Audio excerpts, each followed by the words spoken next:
10, 9, 8, 7, 6, 5, 4, 3, 2, 1, 0.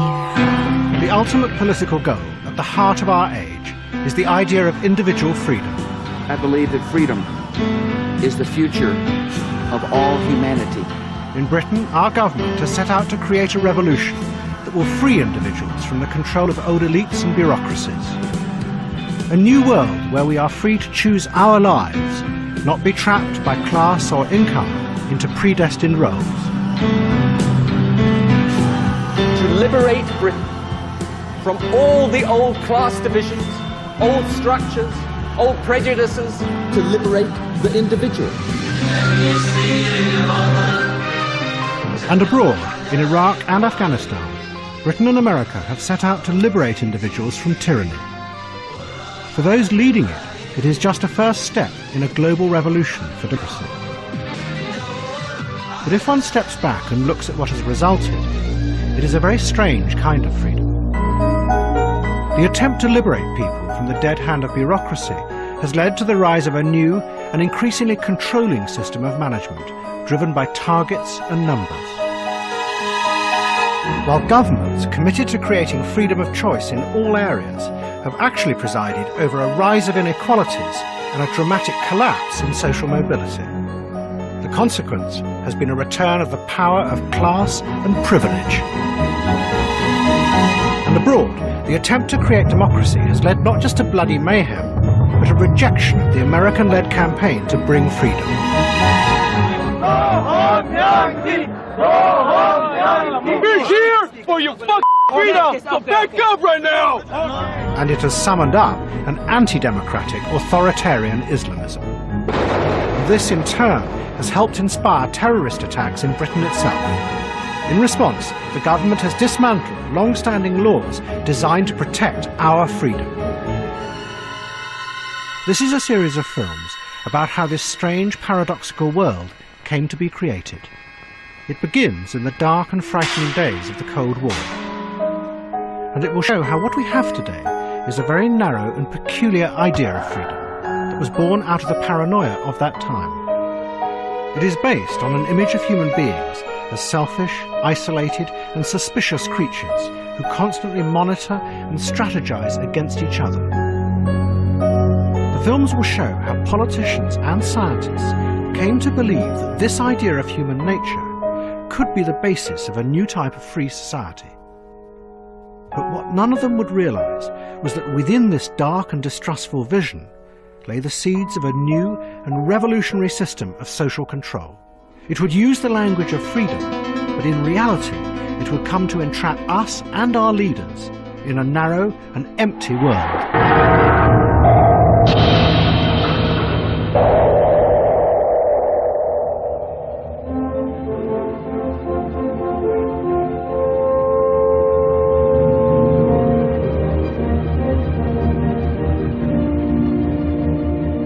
Freedom, freedom. Here comes the freedom man.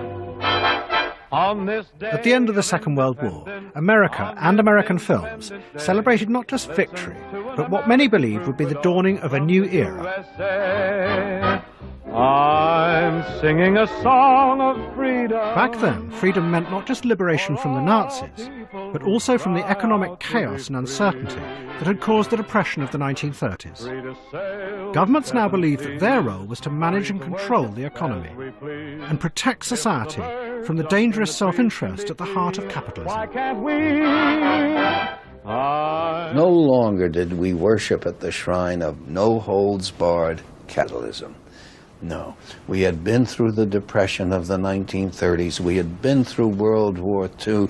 Now we were talking about the need for government to be the major balancing element in the economy. The individual was still important, but government would make sure that we would never slide into a deep depression again. In the following years, the bureaucracies at the heart of the state grew enormously. Their job was to regulate capitalism for the benefit of everyone. In an age of optimism, there were few who challenged this new vision. But one man on the margins was convinced it would lead to disaster. He was an Austrian aristocrat called Friedrich von Hayek, who had fled the Nazis and now taught at the University of Chicago. Hayek was convinced that the use of politics to plan society was far more dangerous than any problems produced by capitalism, because it inevitably led to tyranny and the end of freedom. A terrible example that Hayek pointed to was the Soviet Union. In their search for a utopia, the Soviet leaders had tried to plan and control everything, but this had led them into tyranny and dictatorship. The same would now inevitably happen to the West, he said. It was on what he called the road to serfdom. The only way of avoiding disaster was to go back into the past, back to a golden age of the free market, where individuals followed their own self-interest, and government played little or no role. Out of this would come what Hayek called a self-directing automatic system, a spontaneous order created by millions of people pursuing their own gain. We will benefit our fellow men most if we are guided solely by the striving for gain. For this purpose we have to return to an automatic system which brings this about, self-directing automatic system which alone can restore the liberty and prosperity. That is my fundamental conception. Isn't it a philosophy based essentially on selfishness? What about altruism? Where does that come in? It doesn't come in. Hayek's ideas were dismissed by politicians and economists. The notion that one could create social order in a modern complex world simply by unleashing individual self-interest was seen as a failed and discredited idea. But proof that he might be right was about to emerge from the most unlikely of sources, from scientists struggling with the new, terrifying uncertainties of the Cold War. This is the heart of a giant, blast-proof bunker 30 miles north of New York. Built in the late 50s, it housed the largest computer in the world, linked to a system of radars around the world, which constantly watched the Soviet Union. Every second, thousands of pieces of information poured into this room to be analysed for signs of danger. The nuclear strategists who had designed this system knew they were dealing with a completely new type of conflict. Neither side could let it get out of control because of the terrifying consequences. So the strategists wanted to find a way of using the information to anticipate what the Soviets might be about to do. And to do this, they turned to a new idea called game theory.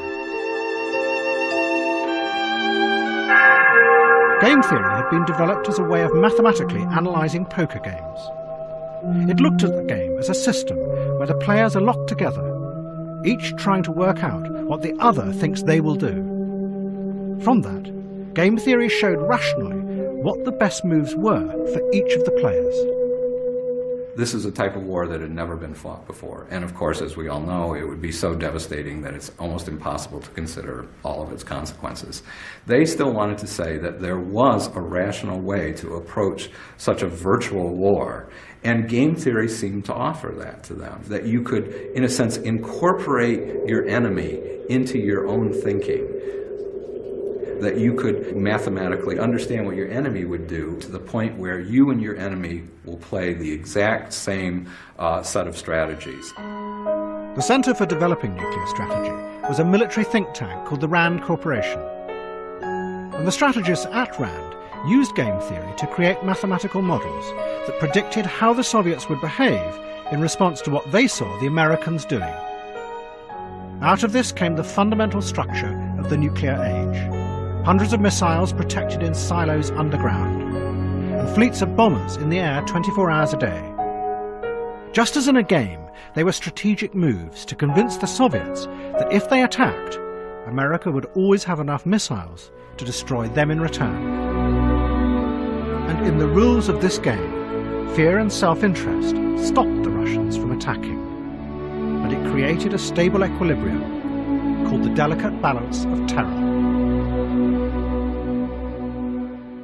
Recommending missiles underground, missiles and submarines and all that, was a way of making that much more stable.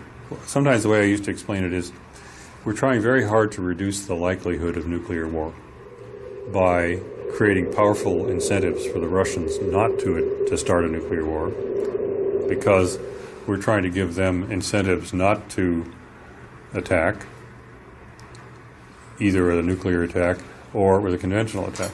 Yeah, so incentives are important in that. Underlying game theory was a dark vision of human beings who were driven only by self-interest, constantly distrustful of those around them. And there was a mathematician at the Rand Corporation who would take this dark vision much further. He set out to show that one could create stability through suspicion and self-interest, not just in the Cold War, but in the whole of human society. He was the mathematical genius, John Nash. Nash was portrayed in the Hollywood film A Beautiful Mind as a tortured hero. In reality, Nash was difficult and spiky. He was notorious at Rand for inventing a series of cruel games. The most famous he called Fuck You, Buddy, in which the only way to win was to ruthlessly betray your game partner. Nash took game theory and tried to apply it to all forms of human interaction. To do this, he made the fundamental assumption that all human behavior was exactly like that involved in the hostile, competitive world of the nuclear standoff. That human beings constantly watched and monitored each other, and to get what they wanted, they would adjust their strategies to each other. In a series of equations for which he would win the Nobel Prize, Nash showed that a system driven by suspicion and selfishness did not have to lead to chaos. He proved that there could always be a point of equilibrium in which everyone's self-interest was perfectly balanced against each other.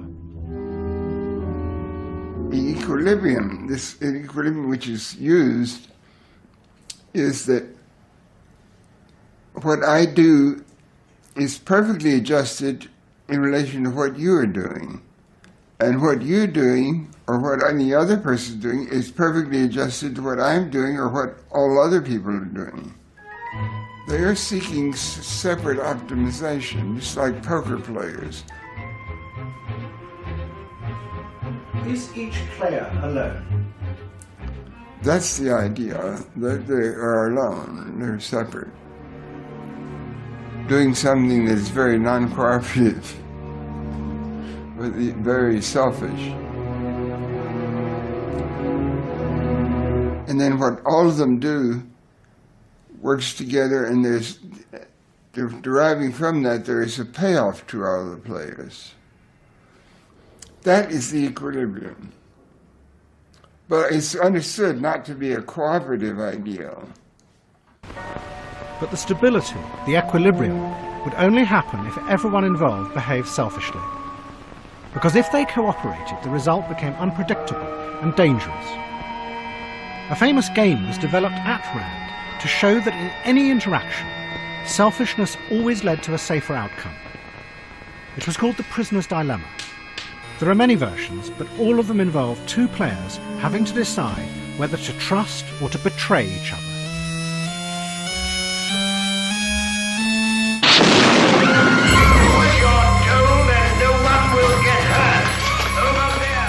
Imagine you have stolen the world's most valuable diamond.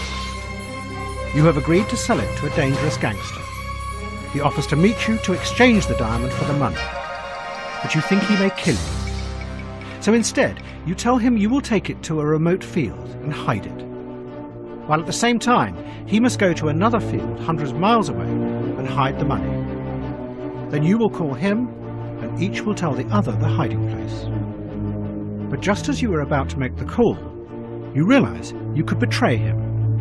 You keep the diamond, and then you go and get the money, while the gangster searches fruitlessly in an empty field. But at the very same moment, you realize that he is probably thinking the same thing, that he could betray you. You have no way of predicting how the other person will behave. That is the dilemma.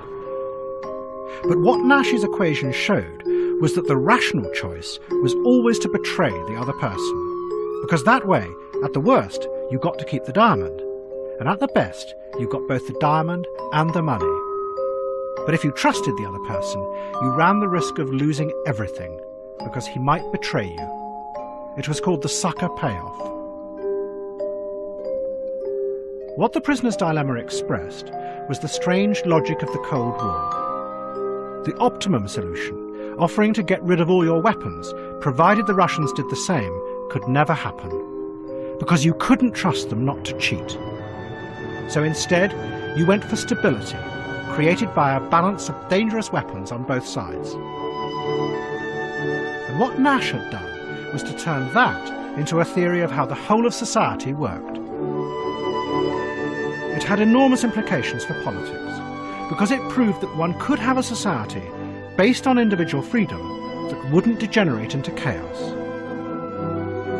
But the price of that freedom would mean a world in which everyone would have to be suspicious and distrustful of their fellow human beings.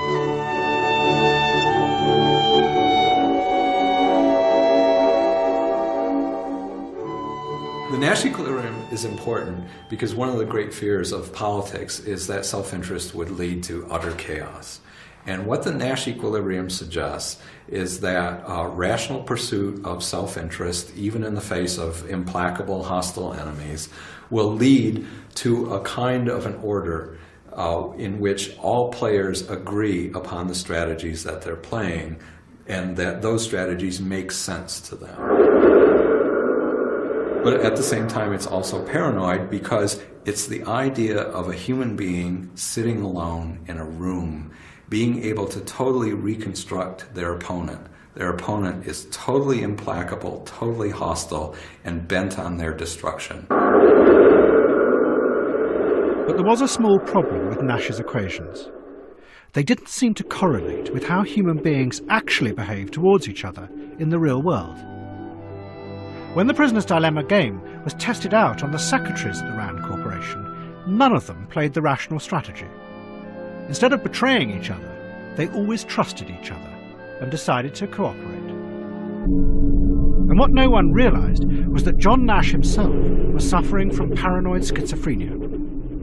He had delusions in which he believed that those around him who wore red ties were communist spies, and that he was part of a secret organization that could save the world. You don't want to admit that you are crazy.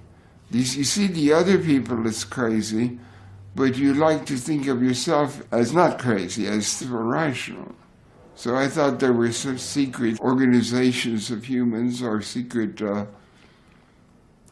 beliefs among some categories of humans, and I thought I had some relation to that. I heard voices, and I ultimately realized that I didn't hear anything but something that I created in my own mind. I was talking to myself mentally. In 1959, Nash was forcibly committed to a mental hospital, and he would spend the next 10 years battling schizophrenia. But despite the obvious problems with Nash's theories, the young technocrats at RAND were convinced that in them lay the seeds of a new form of ordering society, based on the free individual. Because the equations provided a scientific basis for the alternative vision that Friedrich von Hayek had called for. But for the moment, these ideas remain confined to a few thinkers at the heart of the nuclear establishment. But Nash's ideas were about to spread in the most surprising way. 1,000 miles away, there was a radical psychiatrist who had a vision. He wanted to make people free of all constraints that he believed controlled their minds without them realizing. And to make them free, like Nash, he would fundamentally question and undermine the old ideas of trust and love.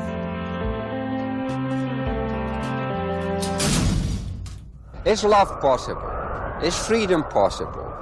Is the truth possible? Is it possible to be one's actual self with another human being? Is it possible to be a human being anymore? Is it possible to be a person? Do persons even exist? R.D. Laing had had begun work as a psychiatrist in the mental hospitals in Glasgow in the 1950s.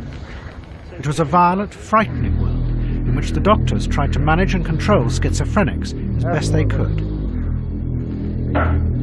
Lang had noticed that the psychiatrists hardly ever spoke to the schizophrenics. So as an experiment, he took 12 women and spent months talking to them about themselves and their lives. The results were dramatic. After just a few months, all 12 were well enough to leave the hospital. Within a year, Lang discovered that all of them had returned to the hospital. His attempt at a cure had failed completely. After this experiment, these women left hospital, and after another year they were all back again. No one knew why they had come in the first place, and no one knew why they had to come back again. So that shifted my focus of attention and interest and research interest out into the actual circumstances where this thing called madness is incubated. Lang began to investigate the families of the schizophrenics. His research led him into a hidden, closed world where he studied how the members of the families behaved towards each other in private. And he became convinced that the roots of this madness lay concealed in this unexamined world. The doctors and nurses who used chemicals and ECT to try and return the patients to their families were making a terrible mistake. They were sending them back to the private horror that had first created the madness. If this were true, then the doctors, although they believed that they were doing their public duty and what was best for the patient, were in reality violent agents of oppression.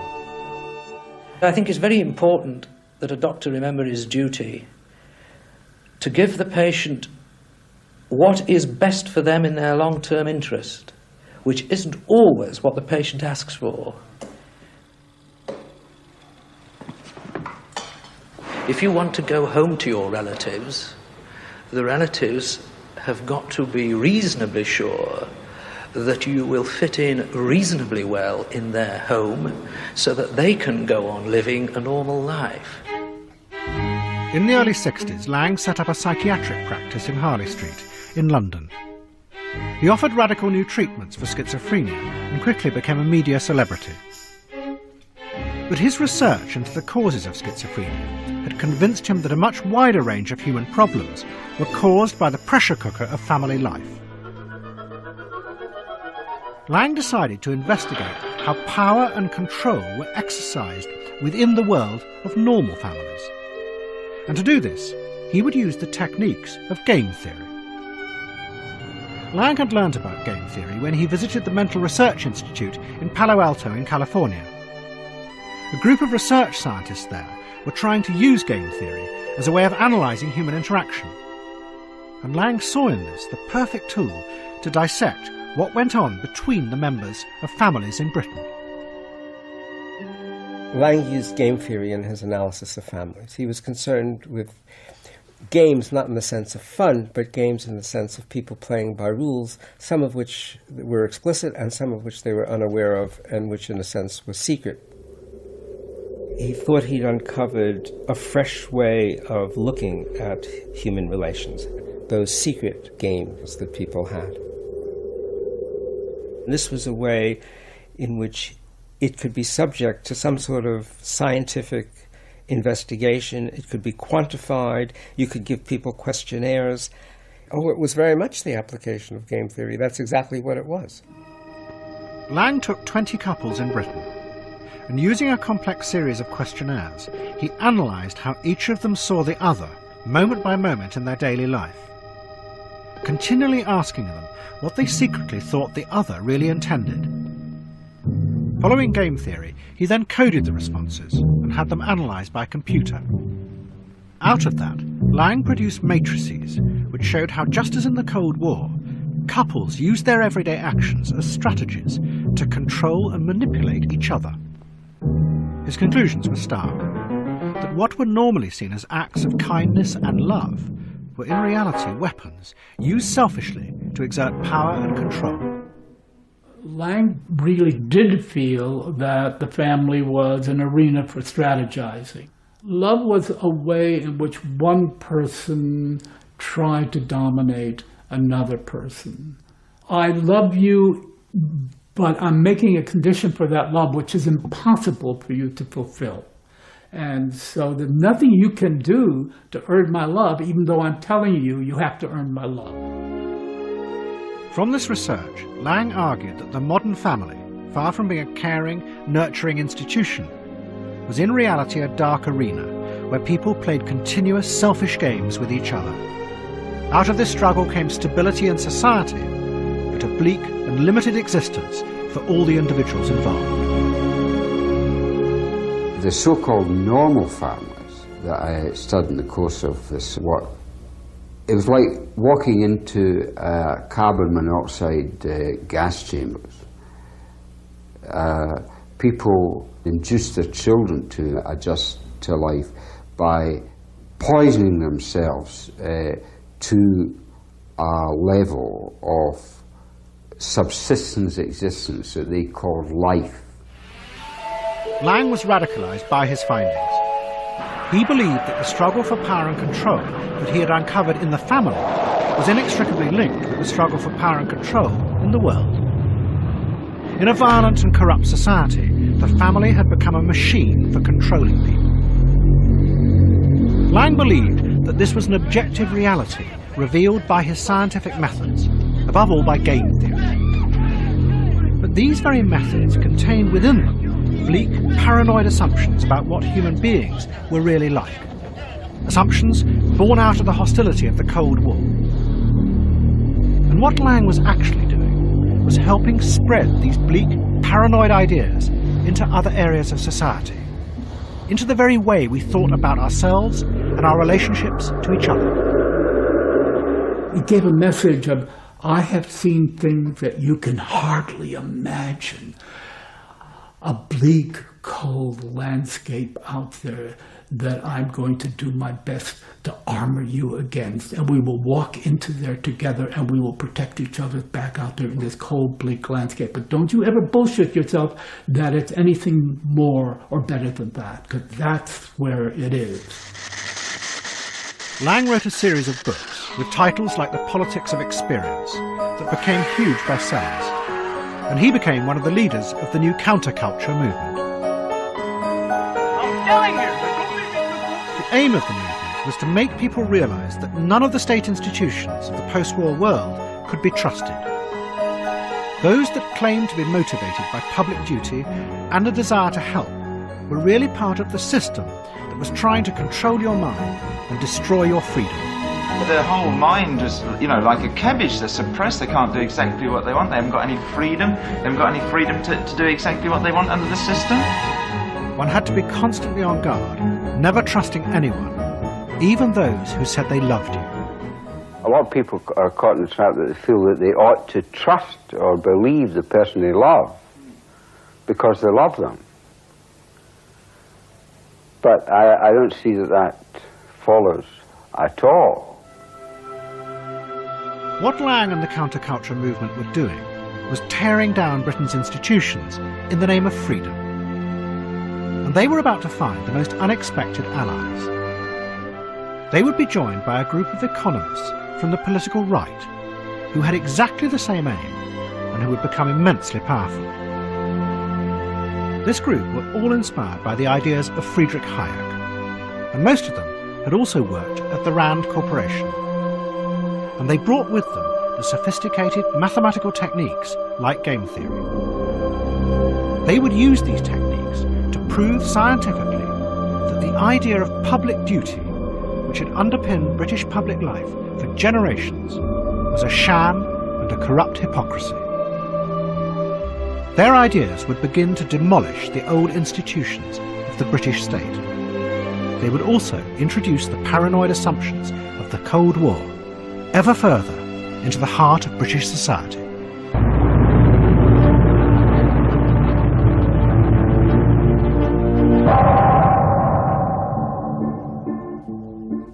In the early 70s, the government bureaucracies in Britain began to collapse. Those who ran them blamed a growing economic crisis. But it was clear that something much more fundamental had gone wrong. What were supposed to be institutions to help people had become destructive. Those who ran them seemed to have turned against the very people they were supposed to serve. Financial restrictions. Well, can you get him for a minute? Well, it's urgent, this. I can't tell you that. I'm not allowed to disclose that. We don't deal with that sort of thing. Not available. A group of right-wing economists in America now put forward a theory that they said explained why this was happening. At the heart of their idea was game theory. They said that the fundamental reality of life in society was one of millions of people continually watching and strategizing against each other, all seeking only their own advantage. An assumption had become a truth. The self-interested model of human behavior that had been developed in the Cold War to make the mathematical equations work had now been adopted by these economists as a fundamental truth about the reality of all human social interaction. We're always trying to infer the intentions of the other. We're always trying to convey our intentions, either deceptively or truthfully. We're always trying to find ways to make believable promises, and sometimes to make believable threats, threatening the Soviet Union, threatening a misbehaving animal, threatening a child, threatening a neighbor. I think what we're doing is what we call strategizing. What does he think that I think he thinks that I think he's going to do? It has to come to some kind of equilibrium. What is it that we can both recognize is the obvious thing to do? What this meant, the economists argued, was that the politicians and the bureaucrats' belief that they were working for what they called the public good was a complete fantasy. Because to do that depended on creating shared goals in society based on self-sacrifice and altruism. But in a world that was really driven by millions of suspicious, self-seeking individuals, such concepts could not exist. Out of this came a theory called public choice, and a group of economists who were determined to destroy the politicians' dream that they were working for the public interest. Their leader was called James Buchanan. There's certainly no measurable concept that's meaningful that could be called the public interest, because how do you weigh different interests of different groups and what they can get out of it? The public interest, as a politician thinks it, does not mean it exists. It's what he thinks is good for the country. If he would come out and say that, that's one thing. But behind this hypocrisy of calling something the public interest as if it exists, that's what I was trying to tear down. In 1975, Mrs. Thatcher became leader of the Conservative Party, and Buchanan's ideas had a powerful influence on her and the group of radicals gathered around her. A right-wing think tank advising Mrs. Thatcher brought James Buchanan to London for a series of seminars, and he explained starkly why the British state was failing. It was pure game theory. Because there was no agreed version of the public good, the bureaucrats and the politicians schemed and strategized in their own self-interest, building up their power and their own empires.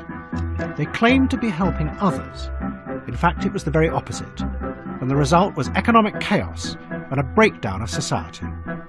It was chaos. There is no other word for it. And then public choice theory came along and told us why. It's because the self-interest of the groups that have managed to acquire control of the process is such that they're directing these activities to their own advantage at the expense of the rest of society. When public servants and politicians say they're pursuing the public interest, the words are those of public service, the actions are those of self-interest, maximising personal advantage. Now, this is certainly not true because, contrary to popular belief, both myself and my staff here, we take a very, very great personal interest in individual people. I think you're scared. I think because there won't be so much opposition, you don't know whether you're doing the right thing or not. If you don't want me to answer, I'll go home. It's a lovely evening. I don't need to be here. But if you do want me to answer, I will stay. Please, will you give the... As the British economy spiralled out of control, the political and bureaucratic elite who had dominated Britain since the war found themselves under attack from both the right and the left. Where once they had been heroic figures who would create a new world, now they were accused of being agents of control, not freedom. We've been ruled by men who live by illusions. The illusion that you can have freedom by government decree. And these new theories began to spread into the public imagination. The writer who was part of the group advising Mrs. Thatcher began to write a sitcom that explicitly put forward the theories of public choice. As well as being funny, it was ideological propaganda for a political movement. Humphrey, we have got to slim down the civil service. How many people have we got in this department? 2,000? 3,000? About 23,000, I think, Minister. 23,000? In the Department for Administrative Affairs, 23,000 people just administering other administrators?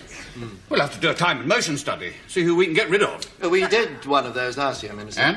It transpired we needed another 500 people. The fallacy that public choice economics took on was the fallacy that government is working entirely for the benefit of the citizen. And this was reflected by showing that in the programme, in Yes Minister, we showed that almost everything that the government has to decide is a conflict between two lots of private interest, that of the politicians and that of the civil servants, trying to advance their own careers and improve their own lives. And that's why public choice economics, which explains why all this was going on, was at the root of almost every episode of Yes Minister and Yes Prime Minister.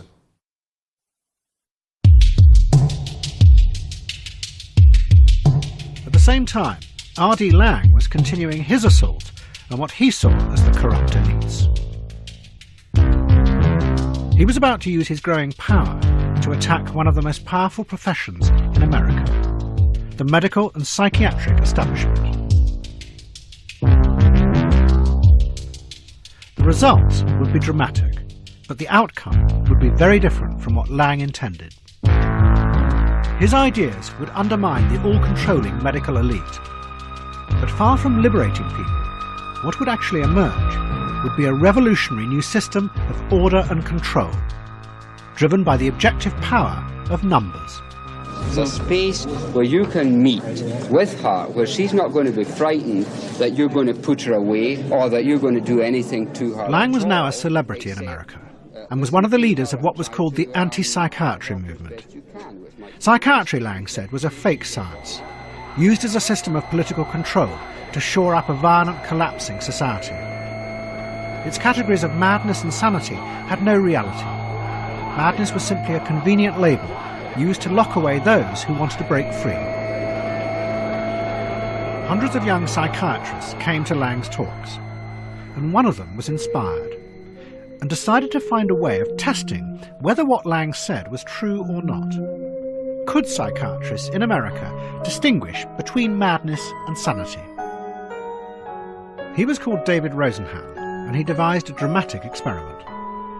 He assembled 8 people, including himself, none of whom had ever had any psychiatric problems. Each person was then sent across the country to a specific mental hospital.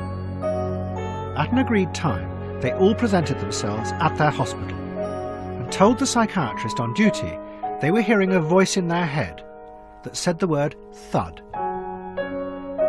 That was the only lie they should tell. Otherwise, they were to behave and respond completely normally.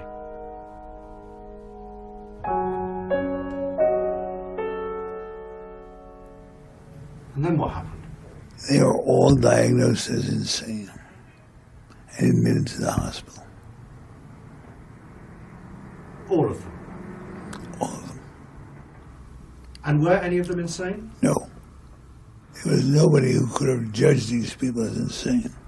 But I told friends, I told my family, I get out when I can get out. That's all. Be there for a couple of days and then I get out. Nobody knew I'd be there for 2 months. Once admitted, all 8 fake patients acted completely normally, yet the hospitals refused to release them, and diagnosed 7 as suffering from schizophrenia, and 1 from bipolar disorder. they were all given powerful psychotropic drugs. They found there was nothing they could do to convince the doctors they were sane, and it quickly became clear that the only way out would be to agree that they were insane and then pretend to be getting better. The only way out was to point out that they're correct. They had said I was insane. I am insane, but I'm getting better. That was an affirmation of their view of me. When Rosenhan finally got out and reported the experiment, there was an uproar. He was accused of trickery and deceit, and one major hospital challenged him to send some more fakes to them, guaranteeing that they would spot them this time. Rosenhan agreed, and after a month the hospital proudly announced that they had discovered 41 fakes. Rosenhan then revealed he had sent no one to the hospital.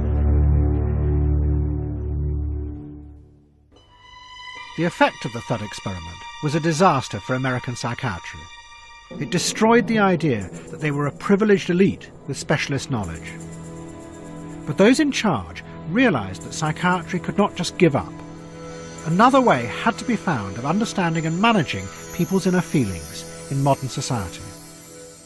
And like R.D. Laing, they turned to the objective purity of mathematical analysis.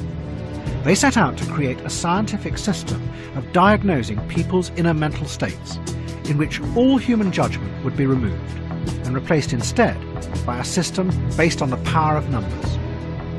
They gave up on the idea that they could understand the human mind and cure it. Instead, American psychiatry created a new set of measurable categories that were only based on the surface behaviour of human beings. Many were given new names, like attention deficit disorder and obsessive compulsive disorder. Psychiatry says we don't know the causes for any of these conditions, and then just said, this is what they look like. This is what depression looks like. This is what ADHD looks like. This is what PTSD looks like. This is what multiple personality looks like. Whether they exist in any particular way, or they exist in the same way, or if they are the same kinds of things, didn't matter. This is just what they look like. What mattered was that these disorders could be observed and thus recorded. The psychiatrists created a system in which the diagnosis could literally be done by computer. The observable characteristics of each of the disorders were listed precisely, and questionnaires were then designed that asked people whether they had those characteristics. The answers were simply yes and no, so they could be asked by lay interviewers, not by psychiatrists. The computer would then decide whether people were normal or abnormal. The lay interviewer asks specific questions and notes them. That person is not making the diagnosis. That data is fed into a computer. The computer program then looks at the pattern and makes the diagnosis. So the diagnosis was made by the computer. There was no clinical judgment required. The psychiatrists then decided to test this system, and at the end of the 1970s they sent interviewers out across America with the questionnaires. Hundreds of thousands of people selected at random were interviewed. Up to this point, psychiatrists had only dealt with individuals who felt they needed help. This was the first time that anyone had gone out and asked ordinary people how they thought and felt, and the results, when processed by the computers, were astonishing. More than 50% of Americans suffered from some type of mental disorder. These studies revealed very high rates of mental disorder. There are very, very high rates of disorders out there. Half the population has a mental disorder at some point. 17% of the population has a depressive episode at some point. Figures like that. These rates astonish people. They're enormous rates. And the general conclusion was there is a hidden epidemic. More surveys were done, and yet again the computers returned the same disturbing data. The surveys showed that underneath the surface of normal life, millions of people who never before would have been thought of as mentally ill were secretly living with high levels of mental anxiety. The psychiatrists began screening programs across the country. And for many people, the checklists were a liberation. Their private suffering was finally being recognised. I actually heard on the radio they were having a national anxiety screening day.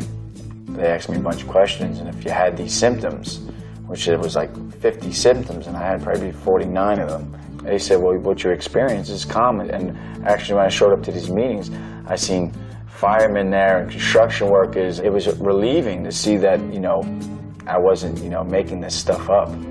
These new categories of disorder spread quickly in society, and terms like borderline personality disorder and obsessive-compulsive disorder took hold of the public imagination. But as this happened, it had unforeseen consequences. Millions of people began to use the checklists to monitor and diagnose themselves. They used them to identify what was aberrant or abnormal in their behaviour and feelings. But by definition, this also set up a powerful model for them of what were the normal behaviour and feelings to which they should aspire. And psychiatrists began to find more and more people coming to them, demanding to be made normal. It was just a matter of asking people a couple of questions, checking the boxes in the diagnostic formula and say, there you are, you have this disease, or I have this disorder, I better go to my doctor and tell him what I need. And it was an amazing experience and a great change. Most people do not, previously at any rate, want to see themselves as in some way psychiatrically injured. But now they tell me that they have an ideal in their mind about what the normal person is. I don't fit that model. I want you to polish me down so that I fit.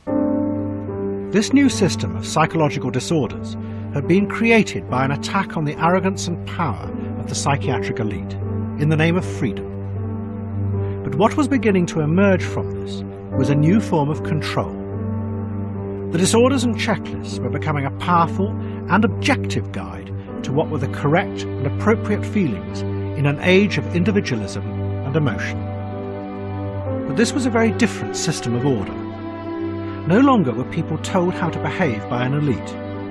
Instead, they now used the checklists to monitor their feelings and police their own behaviour. They were reassured that these new categories were scientific and could be checked by the power of numbers.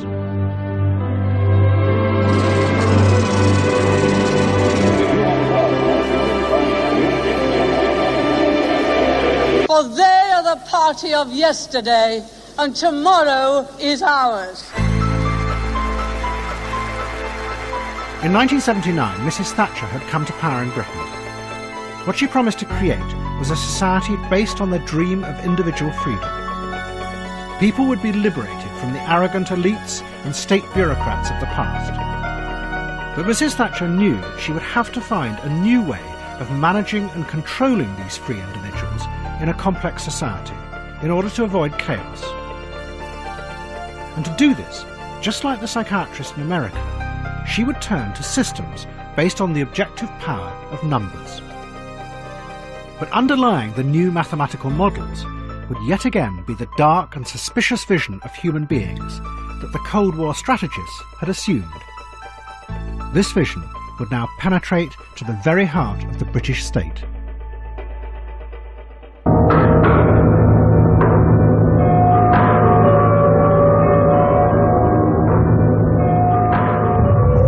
The Thatcher government had begun in the early 80s by selling off many of the state-owned industries. But it soon became clear that in the modern world there were large areas of the state which would have to remain under government control. Yet Mrs. Thatcher was determined to free them too from the old forms of management. To do this, she would bring in a system no longer run by ideas of public duty. Instead, public servants would be encouraged by incentives to follow their self-interest. It was all in keeping with the ideas of the inventor of public choice, James Buchanan. He believed that it was those politicians and bureaucrats who preached the idea of public duty that were the most dangerous, whom he called the zealots. They had to be got rid of. We're safer if we have politicians who are a bit self-interested and greedy, and than if we have these zealots The greatest danger, of course, is the zealot who thinks that he knows best or she knows best for the rest of us, as opposed to being for sale, so to speak. So in that sense, you can then use incentives. Is that right? Yeah, exactly. Can you just explain that? Exactly. The zealot is not nearly as readily influenced by monetary incentives or incentives of office or rents as the non-zealot. So you don't want too many zealots in there. If our success depends on the goodness of the politicians and bureaucrats, then we're in real trouble. It was a dark and pessimistic vision of human motivation, but it was about to become the basis for a new system of managing the British state. The proposals represent the most far-reaching reform of the National Health Service in its 40-year history. They offer new opportunities and pose new challenges for everyone concerned with the running of the service. In 1988, Mrs. Thatcher announced a complete reform of the way the National Health Service was run. The fundamental aim was to overthrow the power of the medical establishment and replace it with a new, efficient system of management. To do this, Mrs. Thatcher turned to a man who had been one of the nuclear strategists at the Rand Corporation at the height of the Cold War. He was called Alan Enthoven. Back in the 50s, Enthoven's job had been to think the unthinkable, to plan how to fight and win a nuclear war. To do this, he had designed a mathematical system which would use nuclear weapons as rational incentives to manipulate the other side. Enthoven had designed charts that showed how many megatons of bombs to drop on which cities, and how many people it would be necessary to kill to prove to the Russians that it was in their self-interest to come to the bargaining table. Out of this, Enthoven had developed a technique he called systems analysis. It was a technique of management that he believed could be applied to any type of human organisation. Its aim was to get rid of all the emotional and subjective values that confused and corrupted the system, and replace them by rational, objective methods, mathematically defined targets and incentives. Enthoven had first tried to apply this system back in the 1960s when he was still in the military. The Secretary of Defense, Robert McNamara, asked him to help transform the way the Pentagon was run. Enthoven began by getting rid of the idea that patriotism should be the guiding force in America's defense, and replacing it with a rational system based on numbers. The approach we brought to the Pentagon was one based on rational behavior. Previously, that had been, at that high level, it was kind of a political thing, and we were trying to make it more an analytical thing. In defense, most people thought it ought to be done on the basis of patriotism. There was quite a bit of that, emotion, feeling, are you patriotic, and so forth. And I was there with my slide rule, you know, my geeky sort of MIT style. Airborne. All the way, sir! Sit down, please. What did the military think of it all? Well, I think that... they hated it. They hated it, yeah. What replaced patriotism and notions of public duty were mathematically measurable outcomes. But McNamara's experiment had ended in disaster when he had tried to run the Vietnam War in a rational, mathematical way, through performance targets and incentives. The most infamous example had been the body count. It had been designed as a rational measure of whether America was winning the war. But in fact, troops simply made it up, or even shot civilians to fulfill their performance targets. And in 1967, McNamara had resigned. But Enthoven was undaunted, and next he applied his systems to design a rational way of managing healthcare. He began this in America, but in 1986, Mrs. Thatcher had asked him to come and do the same for the NHS in Britain. Just as he had challenged the power of the generals in the Pentagon, now he would do the same for the doctors in Britain. I think in both cases, with the military and in the Defense Department, and with the doctors both here and in Britain, that you have the power of organized elites, of authority and hierarchy. And the system needed to be reconfigured in such a way as to give incentives to do a better job. And it was a matter of how would you rewire the incentives to motivate the self-interest, to create proper incentives to reward efficiency, and can we measure it? So that was a challenge to the power of organized medicine. What Enthoven proposed for the NHS, he called the internal market. In fact, what it was a mathematical simulation of the free market. Numbers were used to create measurable outputs and performance targets at all levels, while competition was created, driven by a system of incentives. All of this mimicked the pressures of the free market on public servants.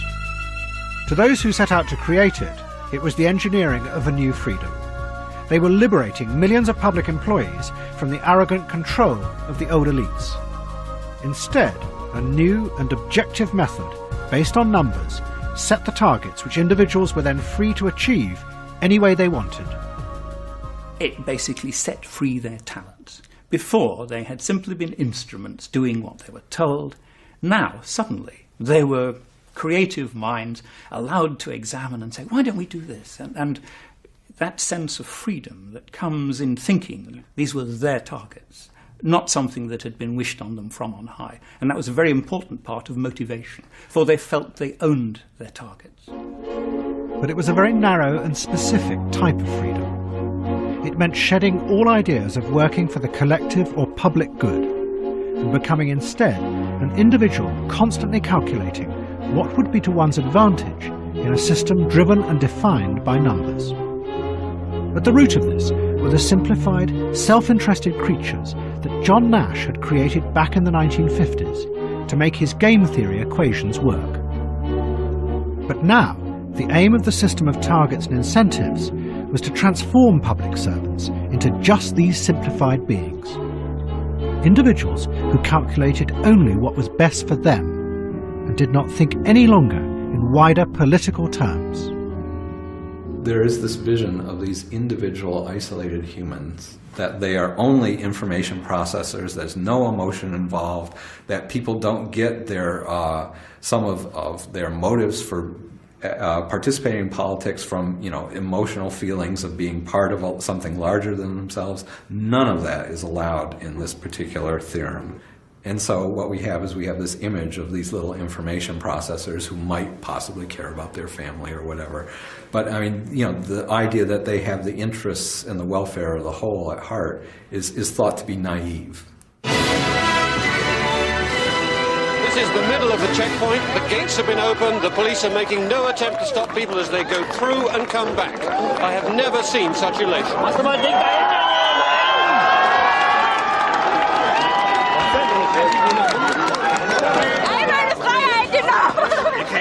I watched the scenes on television last night and again this morning. You see the joy on people's faces and you see what freedom means to them. It makes you realize that you can't stifle or suppress people's desire for liberty. What do you think of tonight? It's wonderful. It's wonderful. It's wonderful. In November 1989, the Berlin Wall collapsed and the Cold War was finally over. A new era of freedom had begun. But the shape that freedom was going to take would be defined by the victors, the West. And as this programme has shown, the idea of freedom that had now become dominant in the West was deeply rooted in the suspicion and paranoia of the Cold War. Next week's film will show how this idea spreads to take over politics itself, because it seemed to offer a new and better alternative to democracy. What it actually leads to is corruption, growing rigidity, and the dramatic rise of inequality. And we will come to believe that we really are the strange, isolated beings that the Cold War scientists had invented to make their models work. This bleak vision, far from liberating us, will become our cage.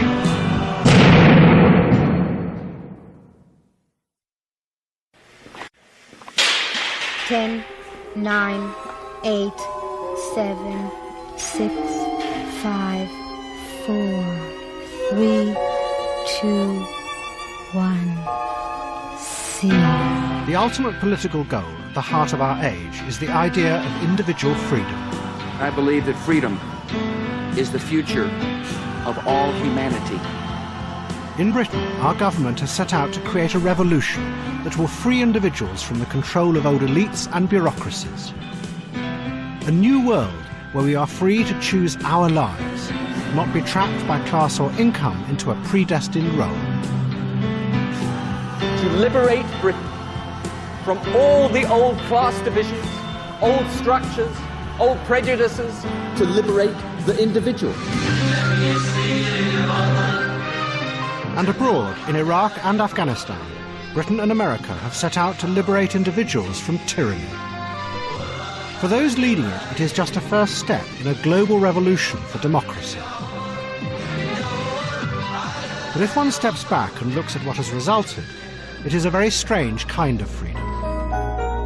The attempt to liberate people from the dead hand of bureaucracy has led to the rise of a new and increasingly controlling system of management, driven by targets and numbers.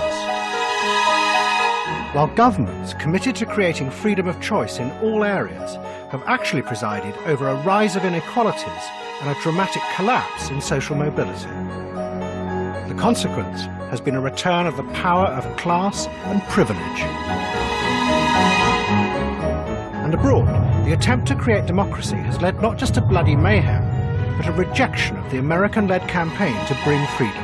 Go home, Yankee! Go home, Yankee! We're here for your fucking freedom! So back up right now! And it has summoned up an anti-democratic authoritarian Islamism. And this, in turn, has helped inspire terrorist attacks in Britain itself. In response, the government has dismantled long-standing laws designed to protect our freedom. This is a series of films about how this strange, paradoxical world came to be created. This episode tells the story of how in the 1990s, politicians from both the right and the left tried to extend an idea of freedom, modelled on the freedom of the market, to all other areas of society. This was something that previously no one, not even the high priest of capitalism, Adam Smith, had thought possible or appropriate. But now it was seen as inevitable, because underlying it was a scientific model of ourselves as simplified robots, rational, calculating beings whose behaviour and even feelings could be analysed and managed by numbers. But what resulted was the very opposite of freedom. The numbers took on a power of their own, which began to create new forms of control, greater inequalities, and the return of a rigid class structure based on the power of money.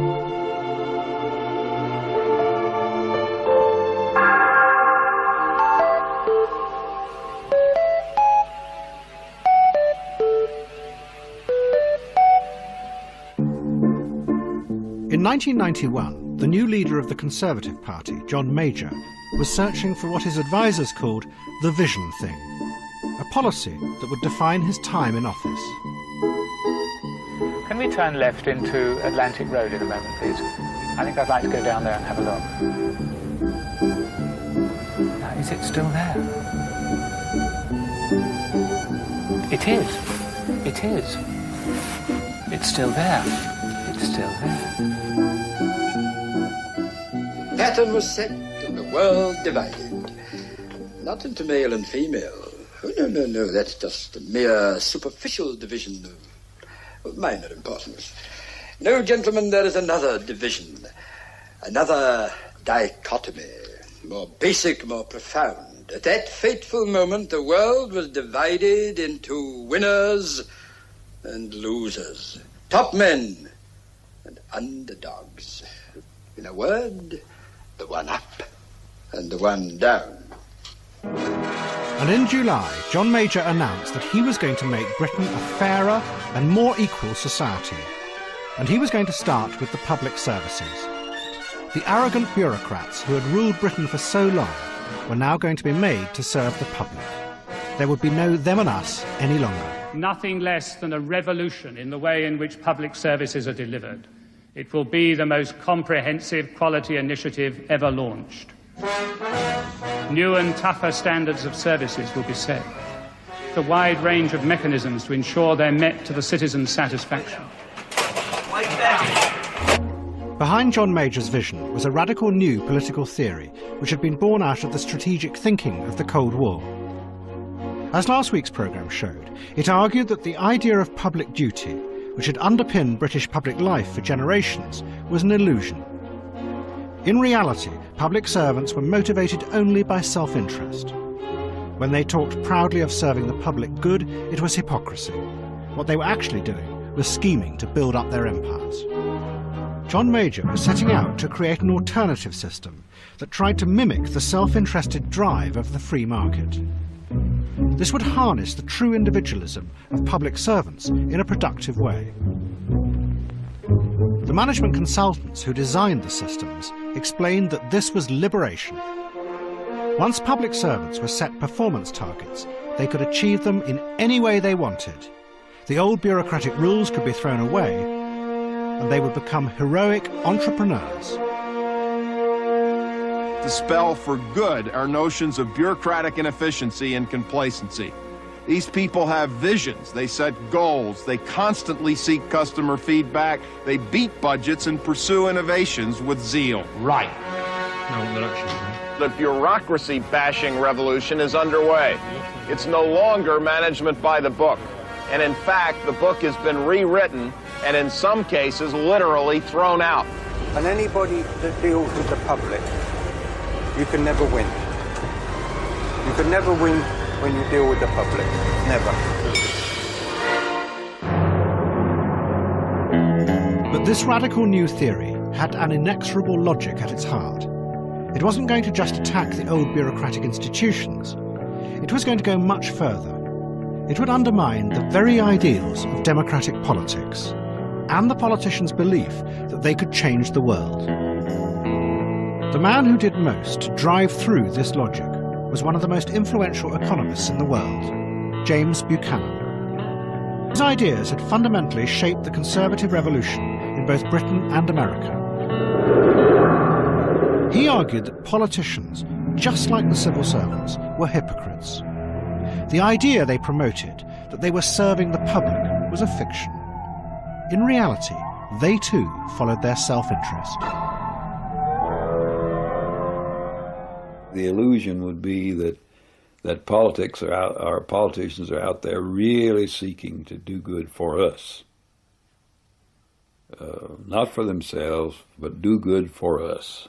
A kind of an optimistic illusion that he's doing good for the public. Whereas you believe? We believe that, for the most part, he's after his own interest. I mean, that's where we model his behaviors. But what about idealism? Well, I don't know what you mean. You'd have to tell me more about what you mean by the word. The idea that you're in politics for a greater public good than something you gain for yourself. Well, I don't think that's meaningful. I don't know how to put any handles on that. Lyle, your Labour candidate speaking to you. I ask you to support the Labour Party. What Buchanan argued was that all politicians followed their self-interest because the idea that they could interpret and express the general will of the people was logically impossible. Behind this view lay not just right-wing ideology, but a scientific theory called game theory. As last week's programme showed, game theory had been used in the 1950s by nuclear strategists. But the idea had then been developed by the mathematical genius John Nash as a way of looking at all cell interaction. Individuals lived their lives as a game in which they pursued only their own self-interest, constantly adjusting to each other's strategies. If this were true, the economist argued, then the very idea of the collective people's will was mathematically impossible. You simply cannot add up the millions of competing individual desires into one coherent goal. They called it the impossibility theorem. And the only system, they said, that could respond to what people really wanted in such an atomized world was the free market, not politics. In this game theory view of the world, everyone is out for their own personal advantage, and then if you take that as given, then all those individuals want to maximize their pleasure in this very simplified scheme. And that's what the impossibility theorem says. It says they actually do that in the market, but they don't do that in political situations like voting situations. It's a very narrow view of politics. Very narrow view of politics, but of course it has to be because it's a narrow view of the human being. But what it does is it reduces what it means to be a human being to a few relatively mechanical principles. That individuals are little information processors, but the market is the best information processor, and voting, or democracy, is a weak information processor. Inefficient. By the early 90s, this argument had come to dominate not just economics, but also the thinking of those who ran the markets. In 1992, Walter Wriston, the head of Citicorp, the largest bank in the world, wrote a bestseller called The Twilight of Sovereignty. In it, he predicted the coming triumph of a new market democracy, where the market would take over the responsibility for running much of society from the politicians. Markets, he said, are the only true voting machines. If they are left untouched by politicians and regulation, they will truly come to act out the people's will for the first time in modern history. And the bankers were about to find a way of making this happen. Ohio wants change, America wants change, and Ohio cast 144 votes for the next president. Yes! In 1992, Bill Clinton was running for president. Under George Bush Sr., America had slid into depression, and Clinton promised that he would use the political power of the presidency to rescue the nation. It's time to change America. George Bush, if you won't use your power to help America, step aside. I will. There is no them. There is only us. Clinton promised to use the power of the state to reform America's health care, extend welfare, and invest in jobs. And above all, reduce the inequalities that had risen up under President Reagan. And at the end of 1992, he was triumphantly elected. But in January, a few days before his inauguration, two leading members of the financial world came to see Clinton in Washington. One was Alan Greenspan, the head of the Federal Reserve. The other was Clinton's new economic advisor, Robert Rubin, the head of Goldman Sachs. What they told the president was dramatic. His political plans were impossible. He was inheriting a huge government deficit, and if he borrowed any more money to pay for his promises, interest rates would rise, people would stop borrowing and spending, and there would be an economic disaster. The single most critical meeting with President Clinton with respect to the economic strategy of the Clinton administration was in early January during the transition, about 2 weeks before the inauguration. And it was at that meeting what we were saying to the president was that we need a dramatic change in policy, and it has to be accomplished as much as possible by cutting spending, even though that is very difficult politically. It was a dramatic message, though, for a Democratic president, wasn't it? I think any president would have found it a dramatic message, whether Democrat or Republican, to have to start his administration by both reducing programs and cutting spending. And that's very difficult for any politician. But what both Rubin and Greenspan told Clinton was that there was an alternative way to build a better society. He should let the market do it.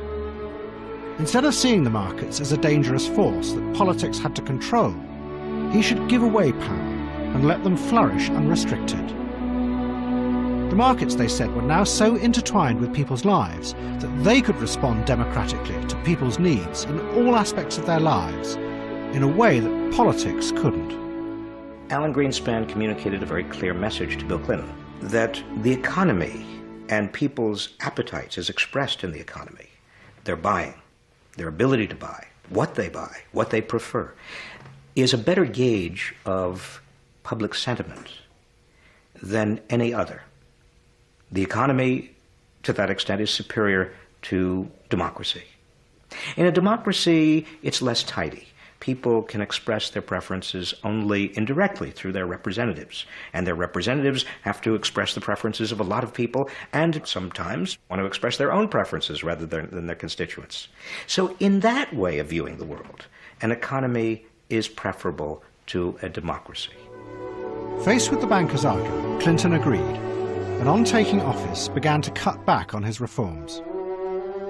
During his first term, he dismantled much of the welfare structure that had been put in place in the 1930s. He abandoned all his healthcare reforms and cut government regulation of business. It was what the markets wanted. As Greenspan had promised, the economy began to boom. And in 1996, Clinton made a speech that announced the end of the vision of liberal politics, that one could use the power of big government to change the world. We know big government does not have all the answers, and we have worked to give the American people a smaller, less bureaucratic government in Washington. And we have to give the American people one that lives within its means. The era of big government is over. It was the triumph of market democracy, a belief that anyone who gave the public what they wanted was democratic and thus good, as opposed to the old political elites who believed that they knew what was best for us and imposed their idea of what society should be. In the process, businessmen became transformed. They might be greedy and selfish, but they were also engineers of a new kind of freedom. By responding to the needs and desires of individuals, they were interpreting the will of the people in a way that politicians couldn't. If markets are in fact democracy, if markets are a means of consent, a medium of consent, which all these people believe that they are. This is a very, very commonplace view in the United States these days. In fact, this is a consensus view. It's hard to find someone at the upper reaches of broadcasting, journalism, business, whatever, who doesn't think this. If markets, in fact, are a medium of consent, then you've got all sorts of funny things that come out. Then CEOs are the people who the markets have chosen above all others, are in fact men of the people. They're not some kind of bloodthirsty robber baron like Americans thought they were in the 1930s. When they speak to us, they say, "You speak, we listen," or Fox News, what is it? "We report, you decide," or any of these slogans. The promoters of this idea of market democracy portrayed it as a glorious return to a golden age, a time in the 18th and 19th centuries when laissez-faire capitalism, not politics, had ordered society. But this was a myth. The political philosophers of that time had made a distinction between the self-interest of the marketplace and other areas of social and political life that involved what Adam Smith called moral sentiments. These were sympathy and understanding for others, which were just as important in the ordering of society. What was happening at the end of the 20th century was something that had never been tried before. The idea of democracy was being taken over by a simplified economic model of human beings. And in the process, freedom was redefined to mean nothing more than the ability of individuals to get whatever they wanted.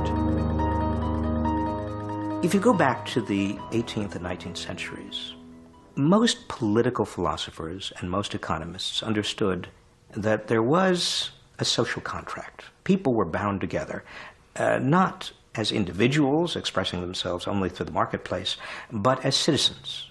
We had obligations to one another. We were not simply self-interested individuals purchasing things for ourselves, but we were a community. Our very identities, our moral values, came from our relationships in these communities. The view that the market was preferable to politics as a means of giving people exactly what they wanted. That notion is a rather new idea. Behind these new ideas about how society should be managed was a model of the individual as a rational, calculating machine whose self-interested behavior could be analyzed by numbers. This simplified version of us had been created back in the Cold War by game theorists. They had made an assumption that we were like that, simply in order to make their equations and their models work. But what was now rising up was a powerful scientific proof that this was not just an assumption. It really did describe the very roots of our nature. That everything human beings did and felt had been programmed into us by our gene, and all our actions were the result of rational calculations by that genetic program. That we really were computing machines guided by numbers.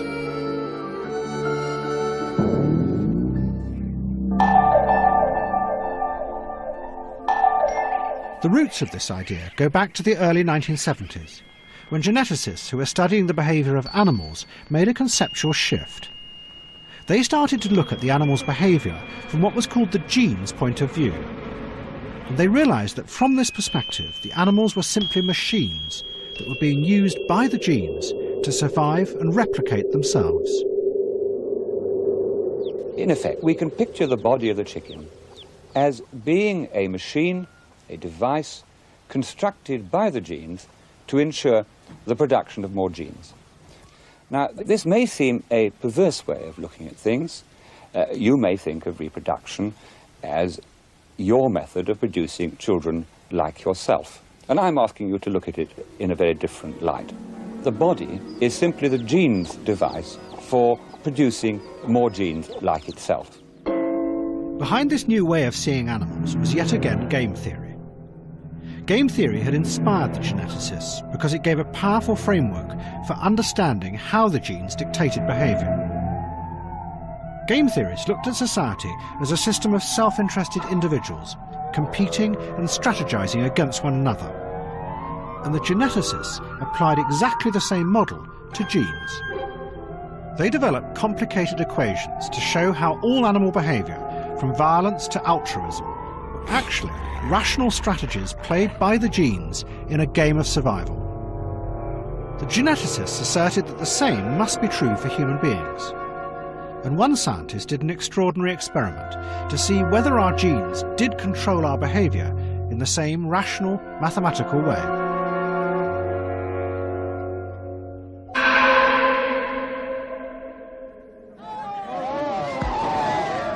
It took place deep within the Amazon forests. The Yanomamo people were famous for being one of the most violent societies on Earth.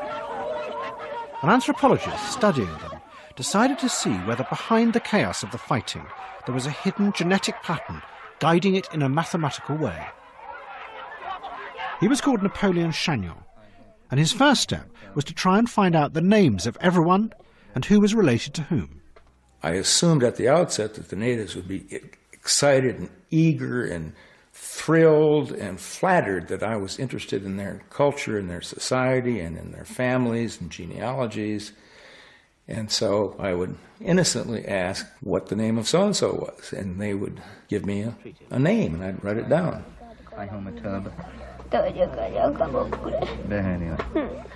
And it turned out that they tricked me, that all of the names that the people in the village I was living in were not only incorrect, but they were derogatory, vulgar, false.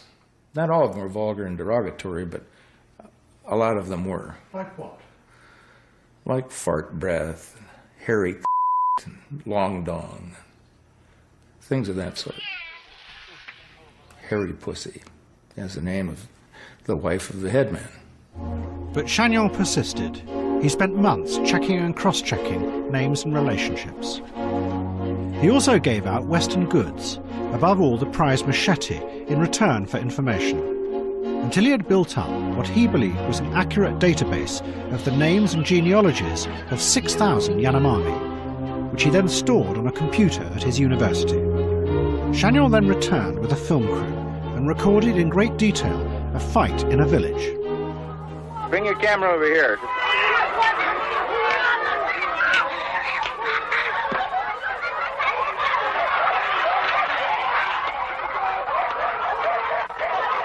Chagnon returned to America and went through the film frame by frame, identifying all the participants. On the surface, there seemed no meaning to the fight. Often individuals who appeared closely related attacked each other. But when Chagnon fed their details into the computer and cross-checked them with his database, another reality emerged. Because of the Yanomamo's complex history of intermarriage, individuals were related to each other in the most surprising ways. And what the computer showed was that the individuals who took risks for each other in the fight were always more closely genetically related than those they attacked. There was a hidden pattern in the film, and it was the computer that proved and demonstrated that the pattern was there, because you can't possibly remember everybody's genealogical relatedness to everybody else in the village. So underneath all of this chaos and confusion and what meets the eye, there were people who shared genes with each other and chose sides on the basis of their relatedness to each other. Yeah, there is kind of a hidden mathematical dimension to the whole thing that you have to really dig for to discover. Chagnon's experiment caused a sensation within the human sciences because it seemed to offer precise mathematical proof that genes played a powerful role in guiding human behavior. It became one of the fundamental pieces of evidence underpinning a new, powerful model of human beings. They were machines whose actions and feelings were driven by coded instructions implanted deep inside them millions of years ago, of which they were unaware. It was an image that began to permeate deep into our culture. The image of the organism, including ourselves, as a machine for passing on genes, to shift the focus away from the idea of the organism as being the agent in life to the immortal replicator. Our DNA is a coded description of the worlds in which our ancestors survived. DNA. It's the computer recipe for life itself, unraveling like a reel of magnetic tape on some giant computer. Back in the dark and frightening days of the Cold War, mathematicians had developed a simplified, machine-like model of human beings whose behaviour could be analysed and predicted by numbers. They had done this to try and understand and control the terrifying uncertainties of that time. Now in the 1990s, the Cold War was over and its giant defences lay empty. But that simplified model had risen up and triumphed as an explanation of what we truly are as human beings on every level, politically, economically, and now biologically. We no longer see this theory as having historical inspiration in the Cold War. Instead, what we see it as a kind of quasi-natural social science theory of everything. It applies to something as small as a gene, or something as medium-sized as a human being, or something as large as a nation-state. The human being sort of dissolves in this social theory, that it isn't about necessarily human beings anymore. It's about these little entities that are constantly questing to reproduce themselves and also find their maximum advantage. And with the rise of this machine model of human beings, a new idea of how to change society began to emerge. Not through politics any longer, but by adjusting how well the individual machines functioned. The technicians of this new idea would be the psychiatrists and the drug companies who would free people from the terrible anxieties inside themselves. But what it would lead to would be a new form of order and control, not defined by the old political elites, but by the objective power of numbers. I just found myself constantly worrying. I just couldn't stop. My hands were shaking, and I was sure that people were looking at me and watching my hands. These college students didn't know it then, but they were each experiencing the symptoms of an anxiety disorder. Panic disorder, generalized anxiety disorder, obsessive-compulsive disorder, social phobia, and post-traumatic stress disorder. This year, 23 million Americans will suffer from one of these anxiety disorders. They're the most common mental illness in the country, and they can attack anyone at any time. In the early 90s, an epidemic of mental disorder was sweeping America and Britain. As last week's programme showed, it had been uncovered by a new system for identifying disorders. Psychiatry had been attacked for relying on the personal and fallible judgment of psychiatrists. and instead a new objective method based on checklists had been invented. These listed only the objective symptoms and deliberately did not inquire into why individuals felt an anxiety. In the late 80s, nationwide surveys had revealed an incredible picture. More than 50% of Americans suffered from mental disorders. How do you feel? I don't know, I'm just sad. But at the very same time, the drug companies had announced that they had created a new type of drug called an SSRI, which they claimed targeted the circuits inside the brain that were causing these malfunctions. The SSRIs were marketed under names like Prozac. What they did was alter the amounts of serotonin that flowed across the circuit connections within the brain, and they readjusted the chemicals to normal levels. And then all of a sudden, here comes somebody that says, okay, now try these on, try this Prozac on. And I tried it on, and for the first time in my life, I went, whoa, is this the way reality really is? This pill can solve all of your problems. It's called Prozac, and it may mean the end of depression as we know it. I've been taking Prozac for 2 years. And what difference has that made? Brilliant. Oh, she's Yes. smiling, eyes lighter. And I feel as if I'm back to normal. You feel normal? Yeah. And you feel a better person? Yeah, yeah. Through treatment, I learned to function with my disorder, and now life is so much more enjoyable. Life is so much better now that I've gotten treatments, and I feel like I've got my OCD under control, and it feels really great. A better life is waiting. What now began to happen was that millions of people who had been diagnosed by the checklists as disordered went to psychiatrists to be medicated. The result was liberation from anxiety on a wide scale. But in the process, the checklist became a powerful and seemingly objective guide for people as to what should be their normal feelings and what was abnormal. And a number of leading psychiatrists began to argue that what they were actually doing was creating a static society in which human beings were adjusted by the medication so they fitted to an agreed normal type, defined by the checklist. People come to me all the time asking me to medicate them. The implication behind that was that human beings, like all other animals, have a particular ideal model. It had a machine-like quality to it. We know what the model should be, and they ask the medications, they ask of me to give them medications that would push them back to this particular model they have. An unrealistic model, but a very static model of man as machine. Has it worked? You look very dubious, my friend. Apparently it has. I can't help being suspicious of it. I don't think she's the woman I married. Why? I think she's changed. In what way? I don't know. I don't know, but there's something there that is different. Okay, she's not the woman you married. Is she a better woman? No, she's different. They imagined that they might live in a world where there would never be a worry, not even a grief, where never did conflict, concern, worry over alternatives make possible the kinds of progress that we've seen in the past. But then, the man who had created the checklist system admitted that it might actually be leading millions of people to believe that they were disordered when they were not. The checklists added up only observable symptoms. They deliberately excluded any understanding of the patient's life. Because of this, he said, it confused genuine psychological disorder with normal human feelings of sadness and anxiety, and that this was happening on a wide scale. All this was being said by one of America's most powerful psychiatrists, Dr. Robert Spitzer.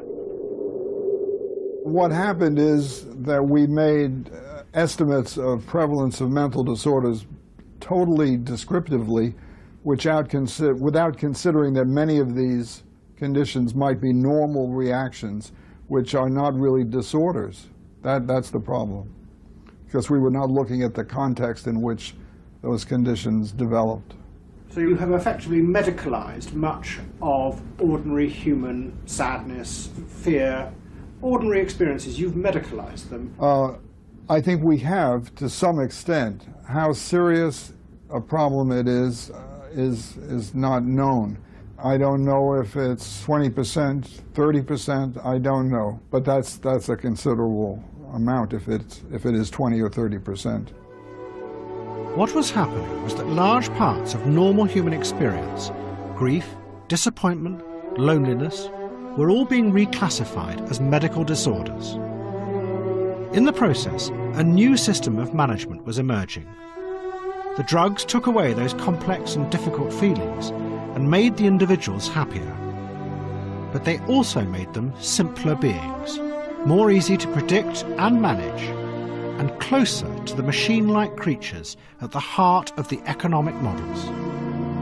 By using checklists of symptoms about emotions, you have gone out and confused normal human responses to life with mental disorder, and therefore created an illusion of a vast epidemic, a medicalized illusion.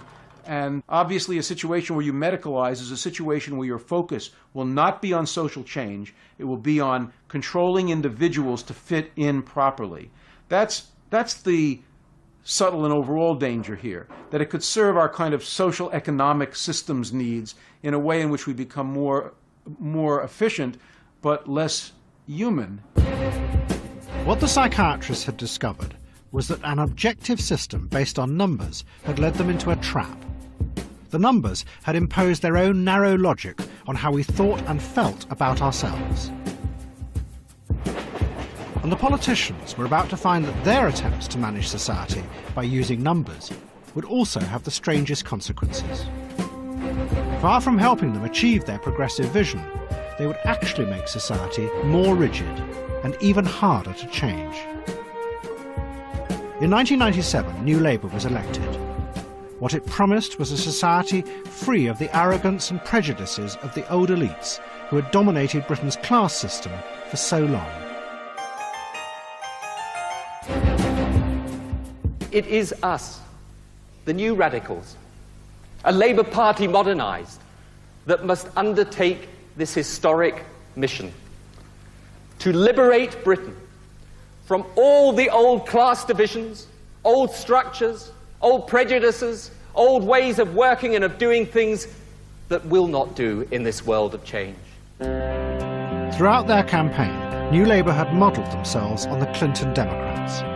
And now in power, they did exactly what Clinton had done. They gave power away to the banks and the markets. Gordon Brown's first announcement was to abandon the politicians' final lever of control over the economy. The new Chancellor, Gordon Brown, announces a revolution in economic policy. From now on, the Chancellor will hand control of interest rates to an independent Bank of England. And in the management of society, New Labour turned to the mathematical systems that John Major had brought in, but on a scale never seen before. They believed that people actually behaved in the way described by the simplified economic model. Performance targets and incentives would be set for everything and everyone. Even cabinet ministers would have to fulfil their performance targets or be punished. 300 or so performance targets, over 150 efficiency targets. Each public service agreement will have a named minister who is responsible for delivering and achieving those targets. They may not have to resign, but they will have to explain why they haven't been able to meet their targets. If a department fails to meet those targets, then it's only right and proper that government will look seriously at their ability to deliver. The Treasury, under Gordon Brown, created a vast mathematical system. They invented ways of giving numerical values to things that previously no one thought could be measured. Hunger in sub-Saharan Africa was to be reduced to below 48%, while world conflict was to be reduced by 6%. And all the towns and villages in Britain were to be measured for a community vibrancy index. And even the quality of life in the countryside was broken down into a series of indices, one of which measured how much birdsong there should be. We want a barometer of the indicators of the quality of life, and they're not simply the economic ones. Half of the skylarks have gone since 1970. Now, if you want to measure the quality of the life, one of the things is that dawn chorus. It's about indices that affect everybody in a quality of life barometer. The original idea behind the mathematical system was that it would liberate public servants from old forms of bureaucratic control. Once they were given the targets, they were free to achieve them any way they wanted. But almost immediately, New Labour began to discover that people were more complex and devious than the simple model allowed. Public servants began to find the most ingenious ways of hitting their targets. It's about the pressure to meet these targets. It's causing some NHS managers to game the system. Hospital managers proved to be particularly devious. When they were set targets to cut waiting lists, they ordered consultants to do the easiest operations first, like bunions and vasectomies. Complicated ones like cancers were no longer prioritised. And they found other clever ways of getting people off the lists. What happened at this hospital is truly shocking. Administrators wrote to patients asking them when they'd be on holiday. They then used that information to set the timing of the operation, knowing that the patients would be away. As a result, the patients did not get their operations, but the hospital managed to cut its waiting lists. And when the managers were set a target to reduce waiting times in casualty, they came up with more clever strategies. A new job was invented called the Hello Nurse, who did nothing to treat the patient, but simply greeting them meant they had been seen and were off the list. When the government then tried to set a target to reduce the number of patients waiting on trolleys, the managers took the wheels off the trolleys and reclassified them as beds. And they redefined the corridors as walls. And yet again, the patients were off the list. The police were also under pressure to meet their targets. One of the main ones was to reduce the rate of recorded crime. Again, inventive strategies were found. Lothian police announced the most successful crime figures in 25 years. But it was later found that they had reclassified hundreds of crimes, including assault, robbery and fire raising, as simply suspicious occurrences, which wouldn't be included in the figures. We are passionate about meeting these targets. Fiddling. By the management. Altered their records. But that's a bit odd. I mean, you're the consultant. And started to amend some of the answers that the youngsters had given. Trolley weights, none. Targets. 3 levels of targets. Clear targets, those targets, and focus on those targets. Why they targets. The government tried to dismiss these reports as just a few bad examples. But report after report came out which revealed that this inventive gaming of the system was now endemic throughout the public services. What was supposed to be a rational system was instead creating a strange world in which no one knew whether to believe the numbers or not. The government's response was to introduce even more mathematical levels of management. Complex systems of auditing were created to monitor workers and make sure they fulfilled the targets in the correct way. What had begun as a system of liberation was turning into a powerful system of control. If I don't hit those targets, then I don't get a pay increase. It's as simple as that. They withhold your increment. They withhold my increment. Not meeting the targets is really not an option. It's such an important target that I get to keep my job this month because there's no red on the screen. If they don't reach the targets, they're axed, and if they speak out against them, they're axed. We here have a catch-22 situation. If you get 0-star rated, you are being watched like a hawk. So, I think you should go. But the numbers were also having a strange and perverse effect on New Labour's vision of a freer and more open Britain. They were in fact creating a more rigid and stratified society. At the heart of this was education and the league tables for schools. The tables showed parents which were the best performing schools and which were the worst ones. The government said that this would incentivise the less successful ones to compete and improve their services, and standards would then rise across the country. In fact, the very opposite happened. Rich parents moved into the areas of the best schools, which then caused house prices to spiral, keeping the poor out. And nearly all schools taught their pupils only those narrow facts they would need to answer in exams, and so would help the schools rise up the league tables. What was lost was the wider education that would help the poorer children rise up in society.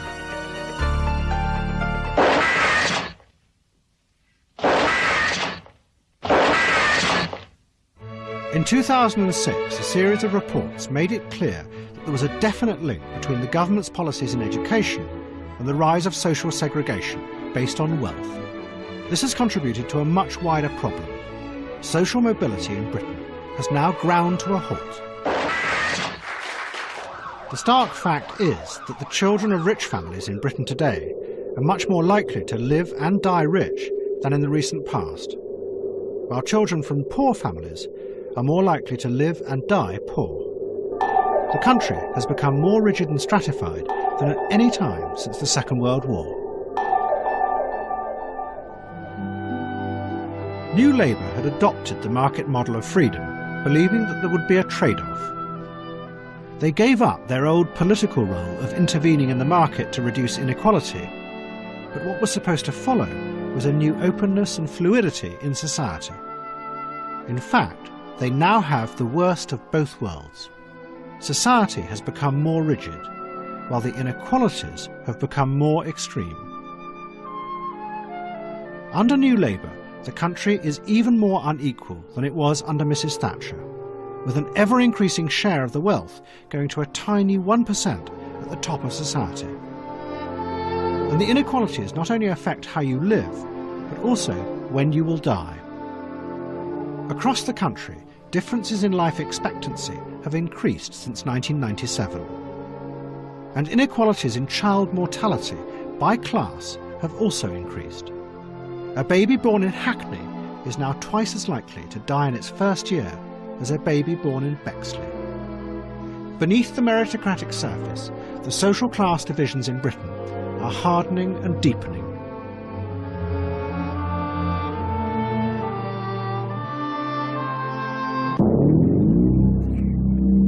And in America, throughout the 1990s, the economic model of democracy was leading not just to the rise of inequality, but to financial and political corruption on a huge scale. America had experienced a spectacular market boom, but those running the market had realized that the numbers were not telling the truth because the giant accounting firms had become corrupted. There was a new element afoot, the very foundation of the market. The numbers that represented the sanctity of the market, the reliability of the market, were becoming unreliable because the accountants had violated the trust that government had placed in them. I knew that the great accounting firms of America had engaged in practices that were very, very questionable and very often fraudulent. We were seeing more and more and more of these cases. How widespread did it become? Extremely widespread. Those who ran many of America's corporations were faking profits on an enormous scale. They did this because it would then increase their personal bonuses. Come on, they would say, isn't there another way of looking at those numbers? Can we compromise? Can we spread, for example, this misrepresentation over a number of years? In all of these cases, the effect is one of corruption. We were trusted. We had a rational system based on numbers that could not be disputed. We ended up now with a fictitious, irrational system. The officials, whose job was to regulate the market, tried to persuade politicians in Congress to act and expose this, but they were blocked at every turn. They found that all the key politicians were being given millions of dollars in campaign contributions by both the corporations and the accounting firms. I mean, massive amounts of money were spent in lobbying committees of Congress. I knew they were motivated by concern for business interests. You mean they've been bribed? No, I wouldn't use that word. That's your word. What word would you use? Seduced. Despite the growing evidence of corruption, the Clinton administration portrayed the boom as something revolutionary. It was a genuine democracy of the marketplace in which everyone at all levels of society was benefiting.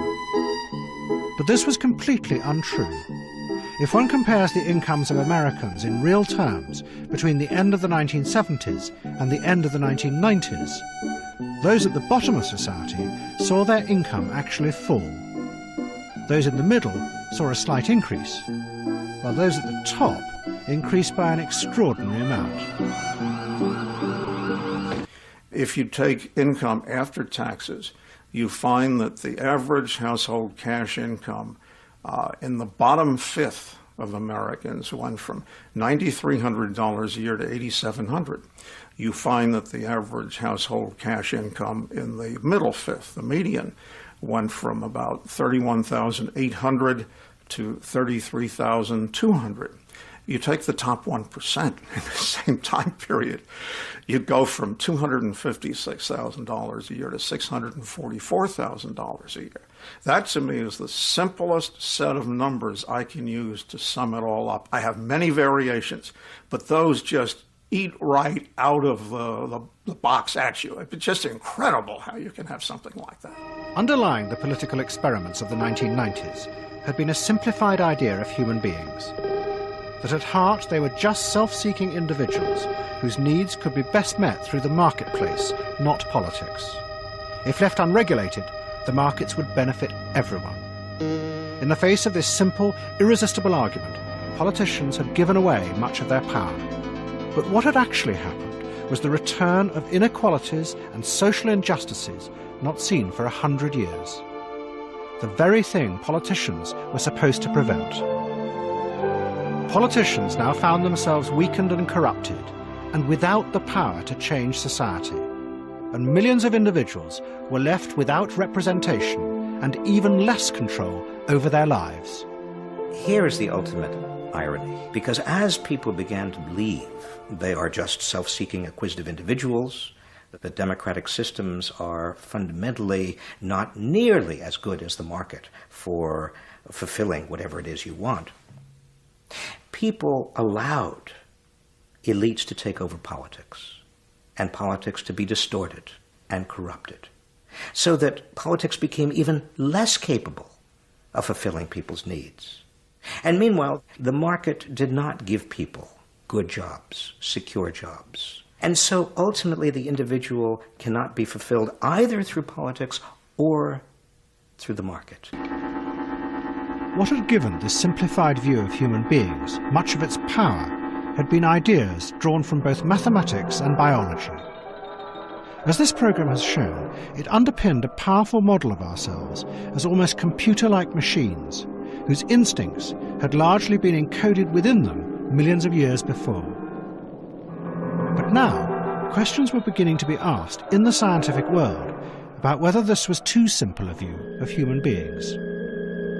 In genetics, the idea that the DNA is the all-controlling set of instructions for life has been replaced by a more complex idea. Scientists have shown that a cell actually chooses and edits which parts of the DNA to use, depending on the environmental forces acting on it.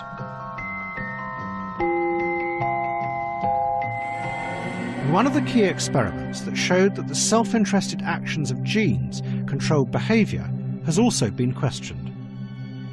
Anthropologists looked into the history of the Yanomamo tribes and discovered a pattern to their violence that could be explained by very different causes than genes. It only seemed to happen when the Yanomamo came into contact with Westerners who gave them goods. The tribes fought with each other for access to those goods. What I discovered was that there was a pattern in which the warfare became more intense, or happened at all, during times of greater Western penetration into the area. You're not going to get any help by looking at their reproductive striving. I think what will explain that for you is what is the historical interactions with these powerful outside forces. That explains when and where they fight. And those powerful outside forces are what? The powerful outside forces are predominantly the Westerners who come in, who are sources of these much desired goods. Anthropologists have looked again at the film of the axe fight. They argue that what one actually sees is a struggle between two factions. One, a group who have been given machetes by the filmmaker Napoleon Chagnon. The other, a group of visitors to the village who are refusing to leave because they too want access to these precious gifts. The real cause of the fight, they say, is not the genes, but a struggle of politics and power, aggravated by the filmmaker himself. Chagnon completely disagrees and stands by his experiment. No, I don't think the axe fight happened because I was there. You sure? Well, are you sure your father's your father? I think it would be a reasonable presumption that this axe fight would have happened whether or not I was there. And the very fact that I was there and documented it was not the cause of it. Because axe fights or club fights happen in many other villages when I'm not there. And I've documented these as well through informants who describe them. So I don't think this particular fight was anything extraordinary and out of the pattern of Yanomama violence. You don't think a film crew in the middle of a fight in a village has an effect? No, I don't. That's the end of my interview. And in mathematics, the man who had created the equations that lay behind the simplified economic model of society was also expressing doubts about the assumptions on which his work had been based. He was the mathematician John Nash.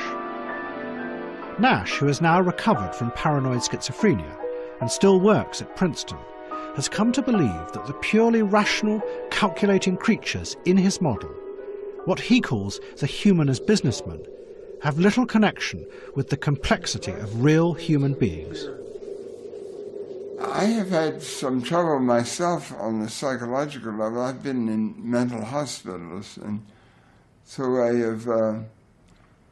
I may be developing a pattern of rationality. I realize that what I had said at some time may have overemphasized rationality or some type of thinking, and I don't want to overemphasize rational thinking on the part of humans. Human beings are much more complicated than like the human being as a businessman. Human behavior is not entirely motivated by self-interest of each human. But the underlying assumption of game theory is that it is. Game theory works in terms of self-interest. But it was like the viewpoint that some game theory concepts could be unsound.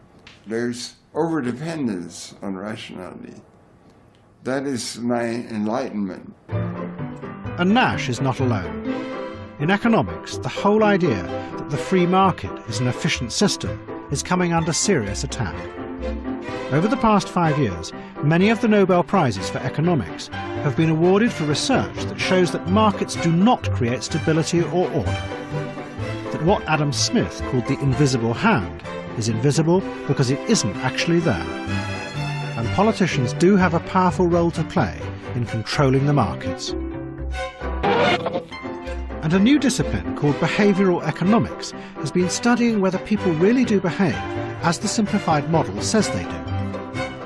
Their studies show that only 2 groups in society actually behave in a rational, self-interested way in all experimental situations. One is economists themselves. The other is psychopaths. Is that all there is? Is that all there is? The final part of The Trap is next Sunday at 9. Next tonight, Combat Opera do their own personal take on binge drinking here on BBC Two. And on BBC 4, 70 years on and very little changed, Design Classics takes a look at the tube map. If that's all there is.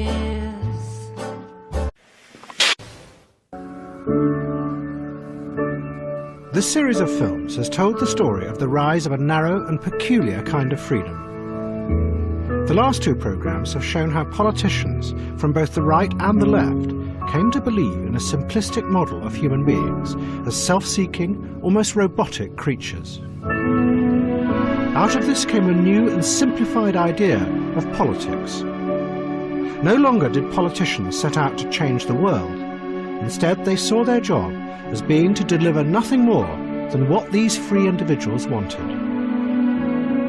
And at the same time, we too came to think of ourselves as simplified beings, whose behaviour and even feelings could be analysed objectively by scientific systems which told us what was the normal way to feel. And both we and our leaders have come to believe that this is the true definition of freedom. There is no other. But there is. There is an alternative idea of freedom, but we have hidden and forgotten about it because it can be so frightening and dangerous. It is the dream of not only changing the world, but also transforming people. And by changing them, you can then free them from themselves. This film will go back and unearth that forgotten idea of freedom.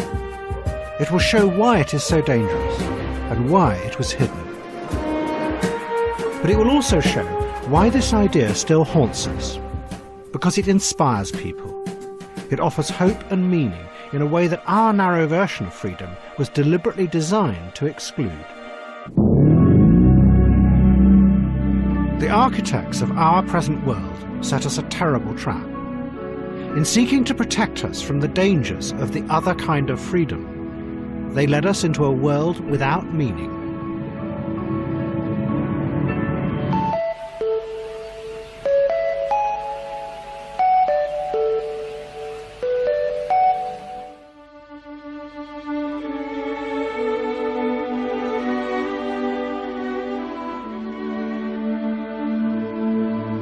To understand these two ideas of freedom and how they came to oppose each other, you have to go back to the Oxford of the 1950s and to a man who did more than anyone to define them. He was one of the most important liberal thinkers of the 20th century. He was called Isaiah Berlin. Berlin was an extraordinary figure. He was born in St. Petersburg and witnessed the Russian Revolution. His family then fled to Britain, and Berlin grew up to become one of the central figures in the British establishment. During the war, he served as a diplomat in America and got to know many of the young politicians who would later run America during the Cold War. In the 50s, Berlin became a political philosopher at Oxford and a celebrity. He was featured in Vogue and appeared regularly on the BBC. At the heart of Berlin's thought was the question of individual freedom and how to protect it. But I think what Freddie says it comes to the same, which is a question of freedom. You want to feel free to make mistakes. I think I objected not being reasoned with. I object to paternalism. Ultimately, I think what I object to is being treated like a schoolboy, being told my own good, that there are certain things to do, or being driven in a perfectly beneficent direction by a perfectly disinterested, pure-hearted body of anyone like governments or manufacturers. It doesn't matter which. Human beings or children, we must first herd them together, create certain institutions, make them obey orders, and we hope later they will see how well we've done for them, and they will become rational in the course of... this is exactly what the British Empire felt towards coloured people in Africa. It's exactly what schoolmasters feel towards children, and it always leads to bad consequences in the end. And for Berlin, the greatest threat to individual freedom in the world was the Soviet Union. In October 1956, the Hungarian people had risen up and toppled their communist government.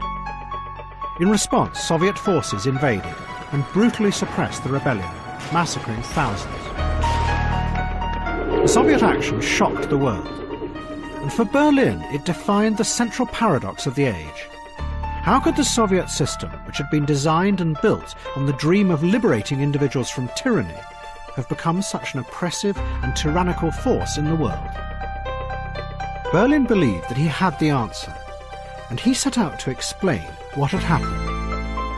And in doing this, he was going to offer what he believed was a better and a safer idea of freedom.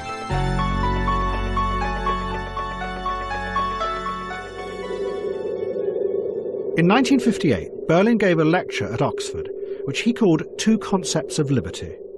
It would become one of the key ideological underpinnings of the Cold War. There are, he said, in fact, two very different kinds of freedom. One he called positive liberty, the other negative liberty. And to explain them, Berlin went back into the past.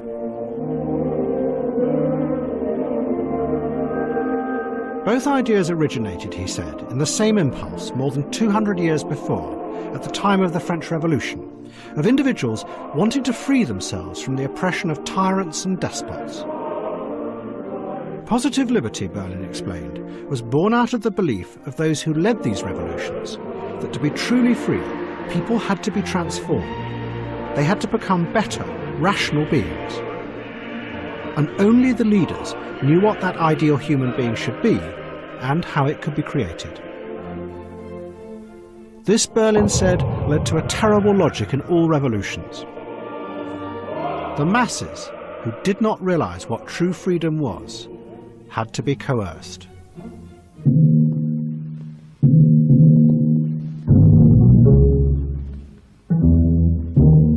At the height of the French Revolution, the Jacobin leader, Robespierre, explained this. Terror for a revolutionary government, he said, is very different from the terror used by tyrants in the past. Because now it meant the destruction of those whose moral corruption was barring the way to a new society of virtue. Terror has become, he said, the despotism of liberty against tyranny.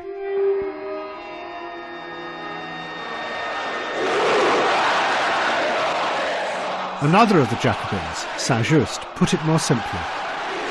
We must force the people to be free.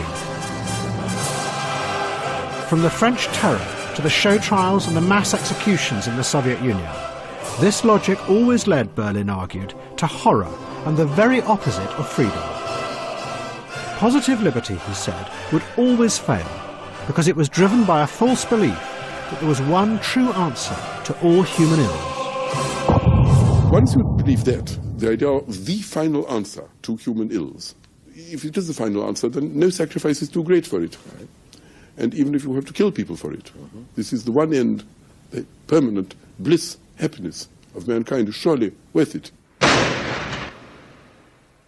If you believe there is a single answer to a single question, the true answer, all the other answers being false, you see, and all these answers can be put together and harmonize with each other and create the perfect universe, then there is a temptation, if you think you have it, to do awful things.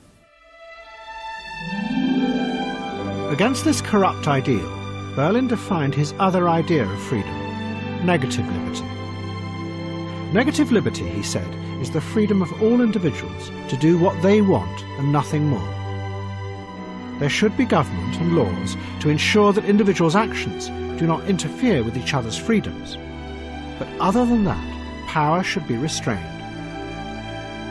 Negative liberty was a society deliberately without ideals, other than individuals' desires and the freedom to indulge them. As the last two programmes showed, this was a similar vision to the ideas of the economists and the technocrats of the Cold War.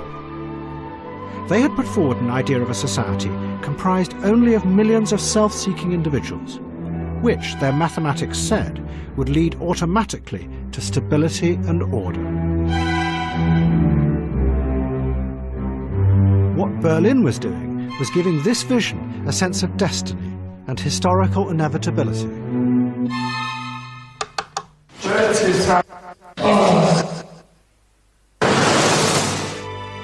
By counterposing negative liberty to positive liberty with its inevitable horrors, Berlin was saying that this kind of society was the only safe alternative for the West in the Cold War.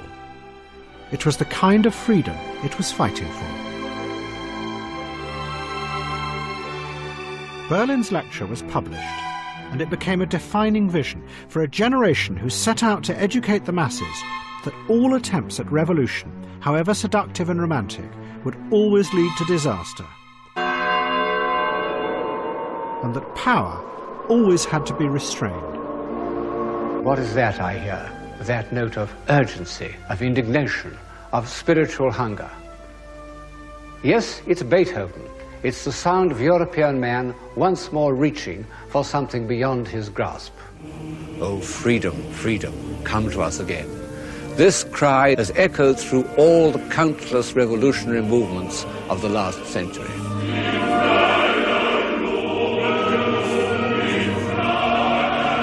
They'd suffered from the most terrible of all delusions. They believed themselves to be virtuous. and in the end were destroyed by the evil means they had brought into existence. And the other half of the message from the Cold War intellectuals was that systems should be created to restrain politicians' power, especially those leaders who said they wanted to do good for us, because inexorably they would become tyrants. Every tyrant in history has said that he wants power to do good to his fellows. But don't you think that that the necessary thing is to check and stop people having power? I hate government. Yes. I hate power. Yes. I think that man's existence, insofar as he achieves anything, is to resist power, to minimize power, to devise systems of society in which power is the least exerted. Yes. But Isaiah Berlin knew that it was going to be difficult to achieve and maintain this negative idea of freedom. And in his lecture, and throughout his life, he warned of the danger it would face. Those who promote negative liberty must never come to believe it is an absolute ideal, because such a belief in one final answer always leads to coercion and the opposite of freedom. But this was exactly what was going to happen, and Berlin's warning would become a prophecy.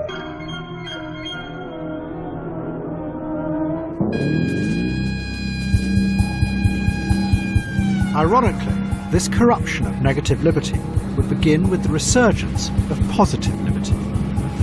In the wake of the Soviet disaster, a new and even more extreme version of positive liberty was about to rise up in the Third World. It would be a revolutionary vision of transforming individuals through violence. It would spread and begin to destabilize the balance of power in the world. In response, the followers of negative liberty in the West would decide that they had to confront and roll back this tide. Out of this would emerge a strange mutant idea. You would use violent revolutionary techniques to create a world of negative freedom.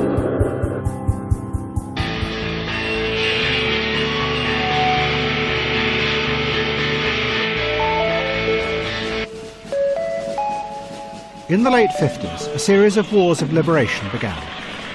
People who had been ruled by colonial powers fought to free themselves. One of the first was the Algerian Revolution, led by a Marxist group, the FLN. Out of the struggle emerged a powerful new figure, a black intellectual called Frantz Fanon, who became a leading ideologist of the revolution. Fanon believed that the West exercised its control by getting inside people's minds, turning them into passive zombies. The only way for individuals to free themselves from this, he said, was through violence, including terrorism.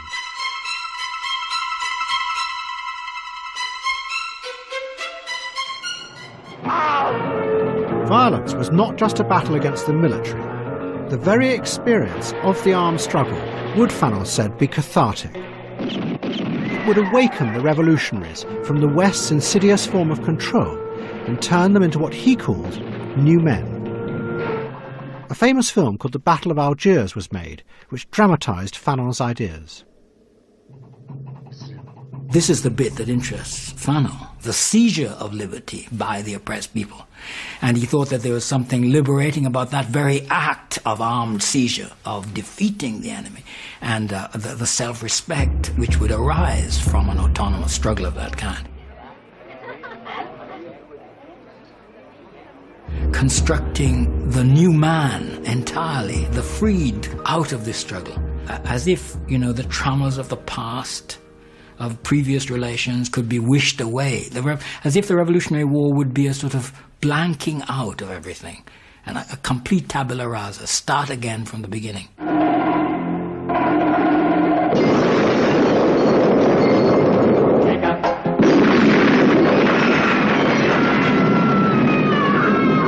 Behind Fanon's ideas was a very specific Western idea of freedom, the existential ideas of the philosopher Jean-Paul Sartre. Fanon had been educated in Paris in the 1950s and had become a friend of Sartre's. And he had been deeply influenced by Sartre's idea that individuals are trapped in a narrow and bleak idea of freedom by the pressures of the society around them.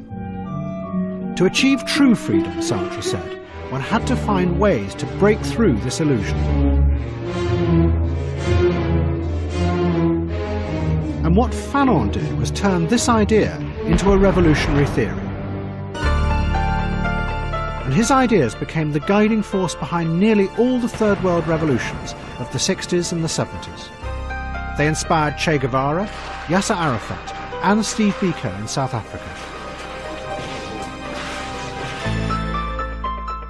And Fanon's ideas also inspired Sartre himself. Sartre believed that they could be applied not just in the Third World, but in the West itself. He became convinced that it was only through revolutionary violence that individuals in the West could truly free themselves from the controls of bourgeois society. You have to understand that all revolutionaries understand today that there is no way of overthrowing modern society except by violence, for the very good reason that this society defends itself by repression and violence. I'm defending a revolutionary cause because my personal goal, which is that of all those here, is to overthrow bourgeois society.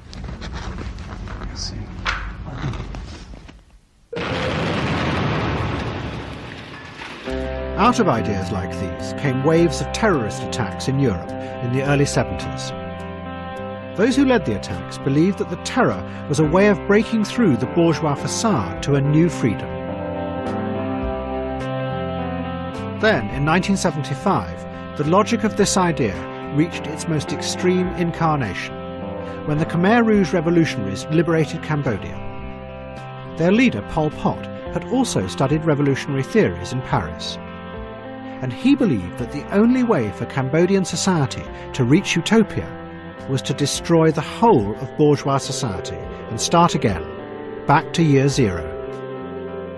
Within hours of arriving in the capital, Phnom Penh, the Khmer Rouge set about slaughtering all the middle classes, some 3 million people in the end, because under Pol Pot's logic, they stood in the way of allowing the rest of the people to become truly free individuals. Pol Pot also appealed to many Cambodians living in France, intellectuals, professionals, doctors, teachers, to come back to Cambodia in 1975, 1976 to help with the new regime to build a new society. And many of them, when they came back, were actually slaughtered, murdered actually on the airport when they arrived in the planes. Just this was a sort of wanton destruction of any opposition, of any sort of intellectual differences, that the society that Pol Pot was going to build would have no opposition inside or outside of Cambodia. The chaos caused by these revolutions also began to destabilize the balance of power in the world. And this would inexorably bring them face to face with America and its global battle against communism. But what this clash was going to lead to was the rise in America of a new militant idea of freedom, and the belief that it was the United States' duty to spread this freedom around the world by force if necessary.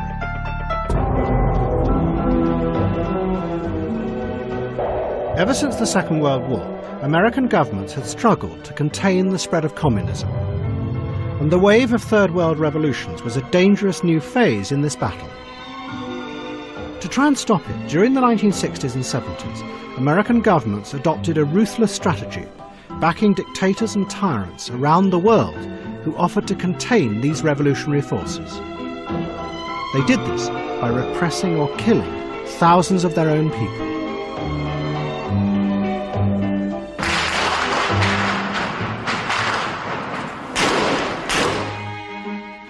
The main architect of this policy was Henry Kissinger, Secretary of State under President Nixon. He used America's power to back dictators like General Pinochet in Chile and Ferdinand Marcos in the Philippines. Kissinger knew that these dictators used torture and mass killing to stay in power. But in his theory of what he called realpolitik, this was the price that had to be paid if Soviet tyranny was to be kept in check. But during the 70s, a group of young radicals emerged in Washington who believed that this was wrong. for America to support torture and killing was a corruption of its ideals. They became known as the neoconservatives, and what linked them was the vision of a new moral kind of foreign policy. America should actively use its great power to spread democracy in the world. One of this group was Michael Ledeen. He called himself a democratic revolutionary. We were aiming for an expansion of the zone of freedom in the world. And in part that had to do with fighting communism, and in part it had to do with fighting other kinds of tyrannies. But that's what we were about. It's what we're still about. We want, down with tyranny. We want free countries. We think that America's better off if we live in a world primarily populated with free countries who have to appeal to their own people for the source of their power and to ratify their decisions. And we think that if the whole world were like that, then we would be much more secure. We're democratic revolutionaries. We wanted to spread freedom everywhere we could. And it wasn't just communist dictators that we hated them all. And then, in 1979, the Iranian Revolution showed dramatically that America's policy of backing dictators did not work. The Iranian people rose up and toppled the Shah of Iran. The Shah had one of the largest military forces in the world, given to him by the Americans. But it proved helpless in the face of the new Islamist ideology of Ayatollah Khomeini. Many in the West saw Khomeini as the resurgence of a dark, almost medieval force. But this was wrong. The Iranian Revolution was yet again driven by Western ideas of political freedom. Behind it lay the ideas of a young Iranian teacher called Ali Shariati. Shariati is an extraordinary historical figure because he single-handedly fused the ideas of Jean-Paul Sartre and Frantz Fanon with Shia Islam to produce a completely new revolutionary ideology. And it was this ideology that lay behind Ayatollah Khomeini's radical vision of political Islam. Like so many revolutionaries, Shariati had studied in Paris in the early 60s. And he had become fascinated by Sartre's ideas of true freedom and Fanon's theories of how to use armed struggle to achieve it. Shariati translated both Fanon and Sartre into Farsi. What he added to their theories was the idea that Shia Islam could be used to give meaning and purpose to the armed struggle and the utopia it would achieve. This was a radically new interpretation. Since the 7th century, Shia Islam had been an apolitical and passive force. Its leaders, the Ayatollahs, told the people that they must not involve themselves in political struggle. They should wait patiently and endure all hardships until the coming of the true Imam.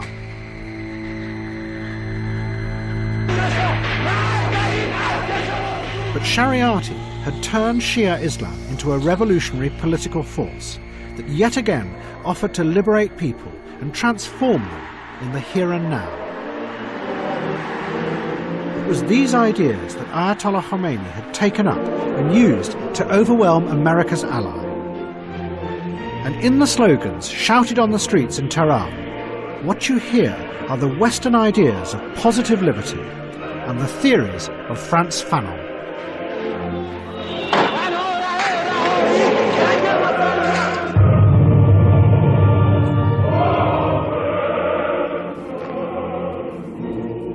Mr. Reagan is for freedom, and he is for the people. Ladies and gentlemen, the next president of the United States of America, Ronald Reagan! In 1980, Ronald Reagan ran for president. His campaign message was simple. He promised freedom at home and abroad. When he was elected, many of the young neoconservatives joined his administration, and their ideas became central to the new foreign policy. In October 1981, the new Secretary of State, Alexander Haig, announced to a startled Senate a new moral crusade by America to extend freedom in the world, by force if necessary. There are things that we Americans must be willing to fight for. You know, this republic was spawned by armed conflict. The freedoms and liberties that we enjoy today were a consequence of armed conflict, insurrection, if you will. There are things worth fighting for. We must understand that. We must structure our policy under that credible and justified premise. President Reagan signed a series of directives that set up what was called Project Democracy. It had two parts. One set up a series of organizations whose job was to openly promote the idea of democracy abroad. This set out to support groups like Solidarity in Poland, but it also helped overthrow the dictators who had been America's allies.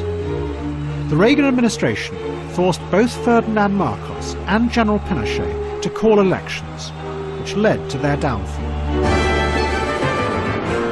Revolution in the Philippines as the Americans abandon Marcos. And now the White House wants to get rid of the man who for so long has been their ally. And at the same time, the Americans set up what they called schools for democracy to train the new politicians in these countries. But the democracy that the Americans wanted to create was deliberately simplified. One of the ideologists who inspired Project Democracy, Samuel Huntington, who would later become famous for coining the phrase the clash of civilizations, made this clear. It was a modest form of democracy, he said, where the people are allowed to vote, but nothing else is changed. The wider ideas of democracy, of redistributing land and wealth and creating equality, must not be tried, because that can only be done through coercion. And following the logic of Isaiah Berlin, that would inevitably lead to tyranny. And this is exactly what did happen. Democracy came to the Philippines, but real power simply shifted to a new set of elites, and the vast inequalities and the corruption remained unchanged. It was a modest kind of freedom.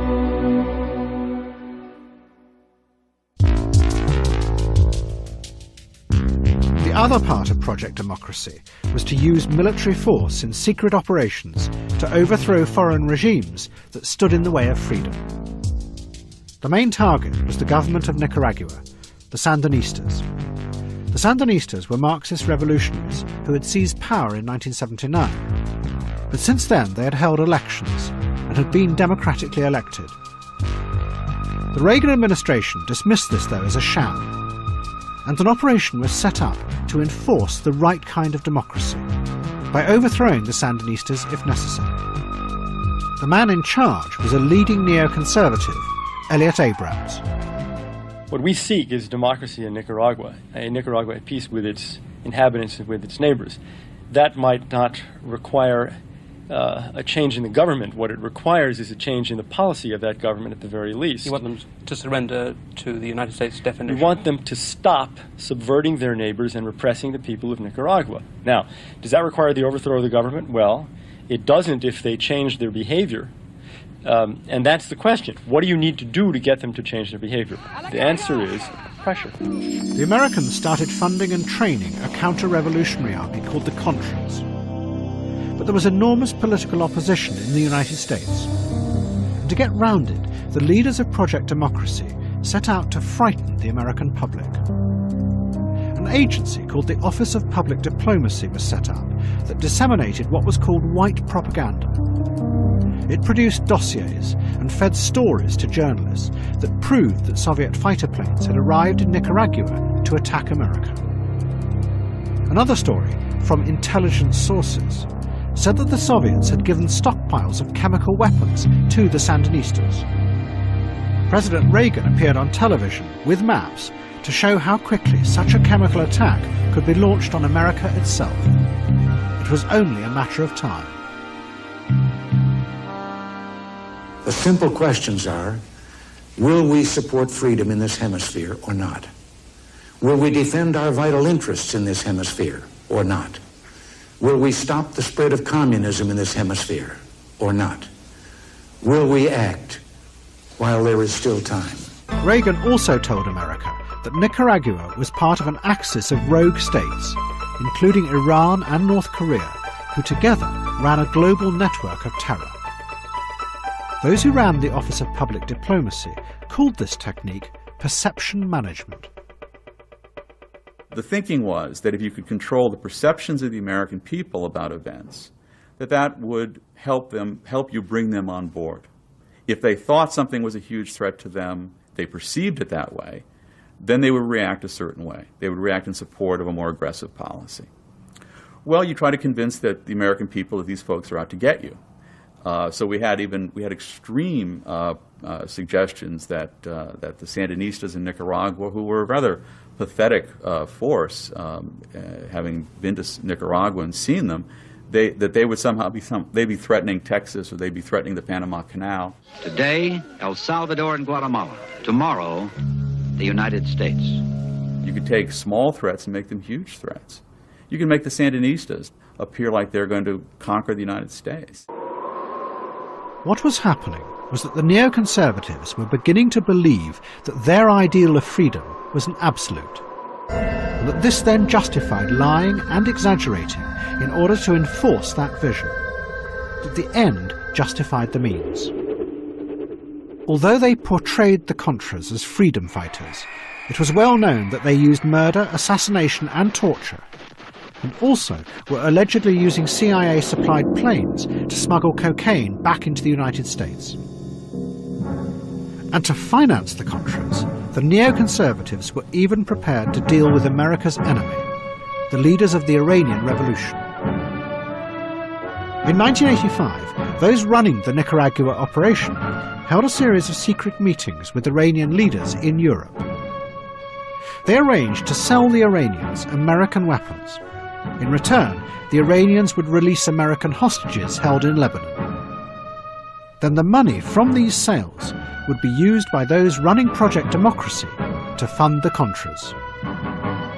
The only problem was that this was completely illegal, and the president knew it. Is that right? Okay, we're going through channels we can't discuss. When are you going to come back and see us again, sir? Soon. When are you going to see us? Let's have another press do it again. Did the vice president object to this plan in Iran, Mr. President? You said that Schultz and Weinberger didn't. Did the vice president? No. What was beginning to emerge was the problem with spreading the ideal of freedom around the world. To do it, those leading Project Democracy had turned not just to manipulation and violence, but were beginning to undermine the ideals of democracy in America, the very thing they were trying to create abroad. It was the corruption of freedom that Isaiah Berlin had warned of.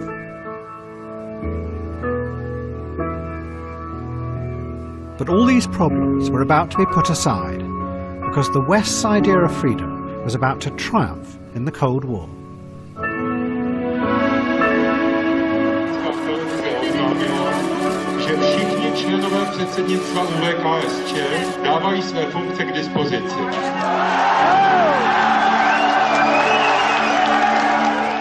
In 1989, across Eastern Europe, the people rose up to overthrow their communist leaders.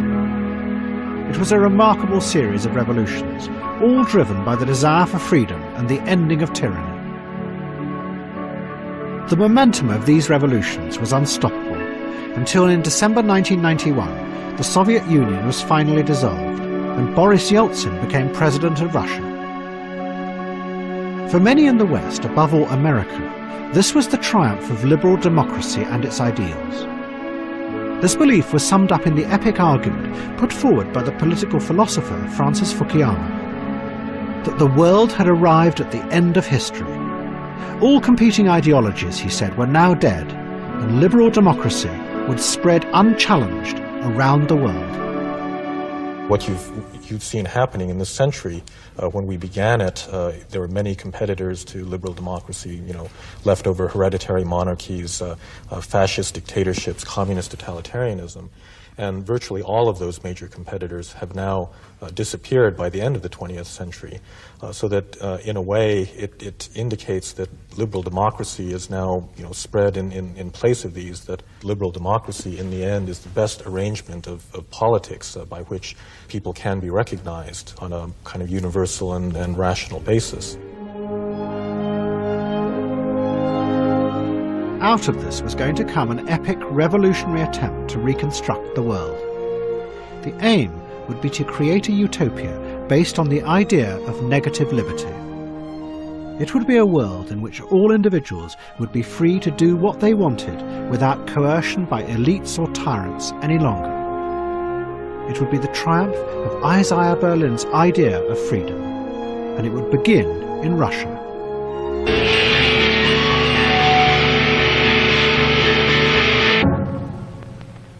In 1992, the American government had passed the Freedom Support Act. Its aim was to help Russia reconstruct itself. Along with millions of dollars of aid came a group of young American advisors, economists and political theorists, who had a radical vision of what was necessary. They called it shock therapy. The aim was to remove all state control over the Russian economy at a stroke. All price subsidies would be removed and all state industries privatized overnight.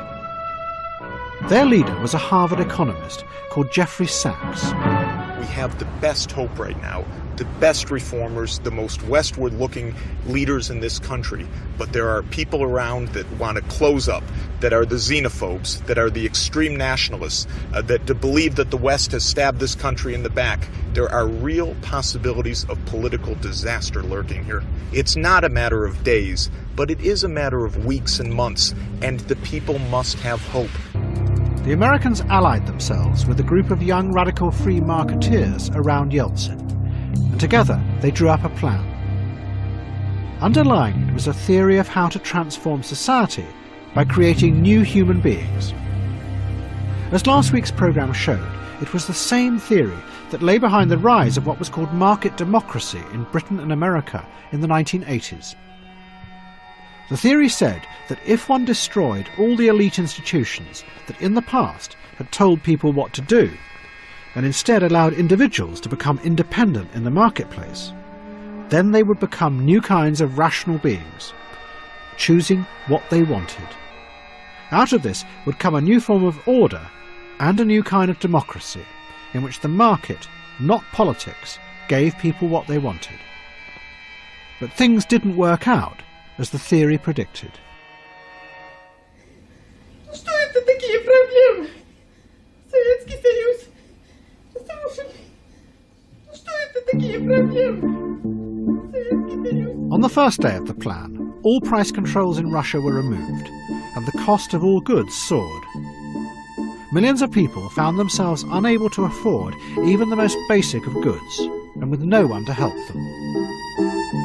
The only solution for millions of Russians was to come out onto the streets and sell their belongings for anything they could get. Мы где их возьмем? Мы их продали и купили, позволили себе покушать. Это колбаска? The chaos began to spread as the currency no longer had any value. Factories began to pay their workers in the products they made, which the people then had to sell wherever they could in order to live.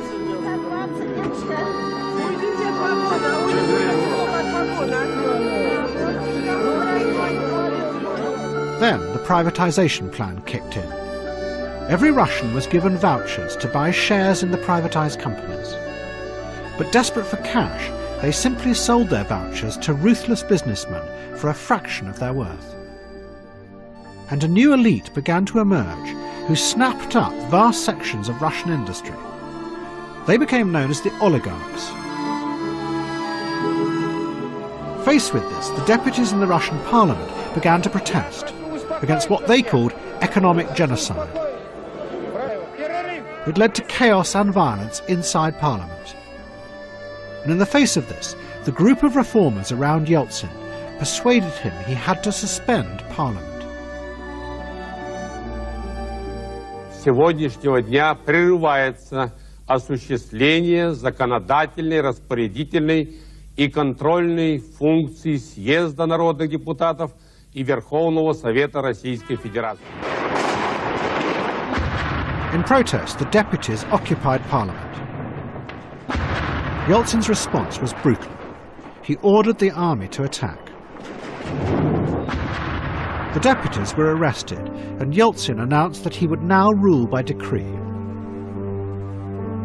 Shock therapy continued, but in future, people were going to be made free through force and dictatorship. But what actually happened is that Yeltsin became the creature of those with the real power in the new Russia, the oligarchs.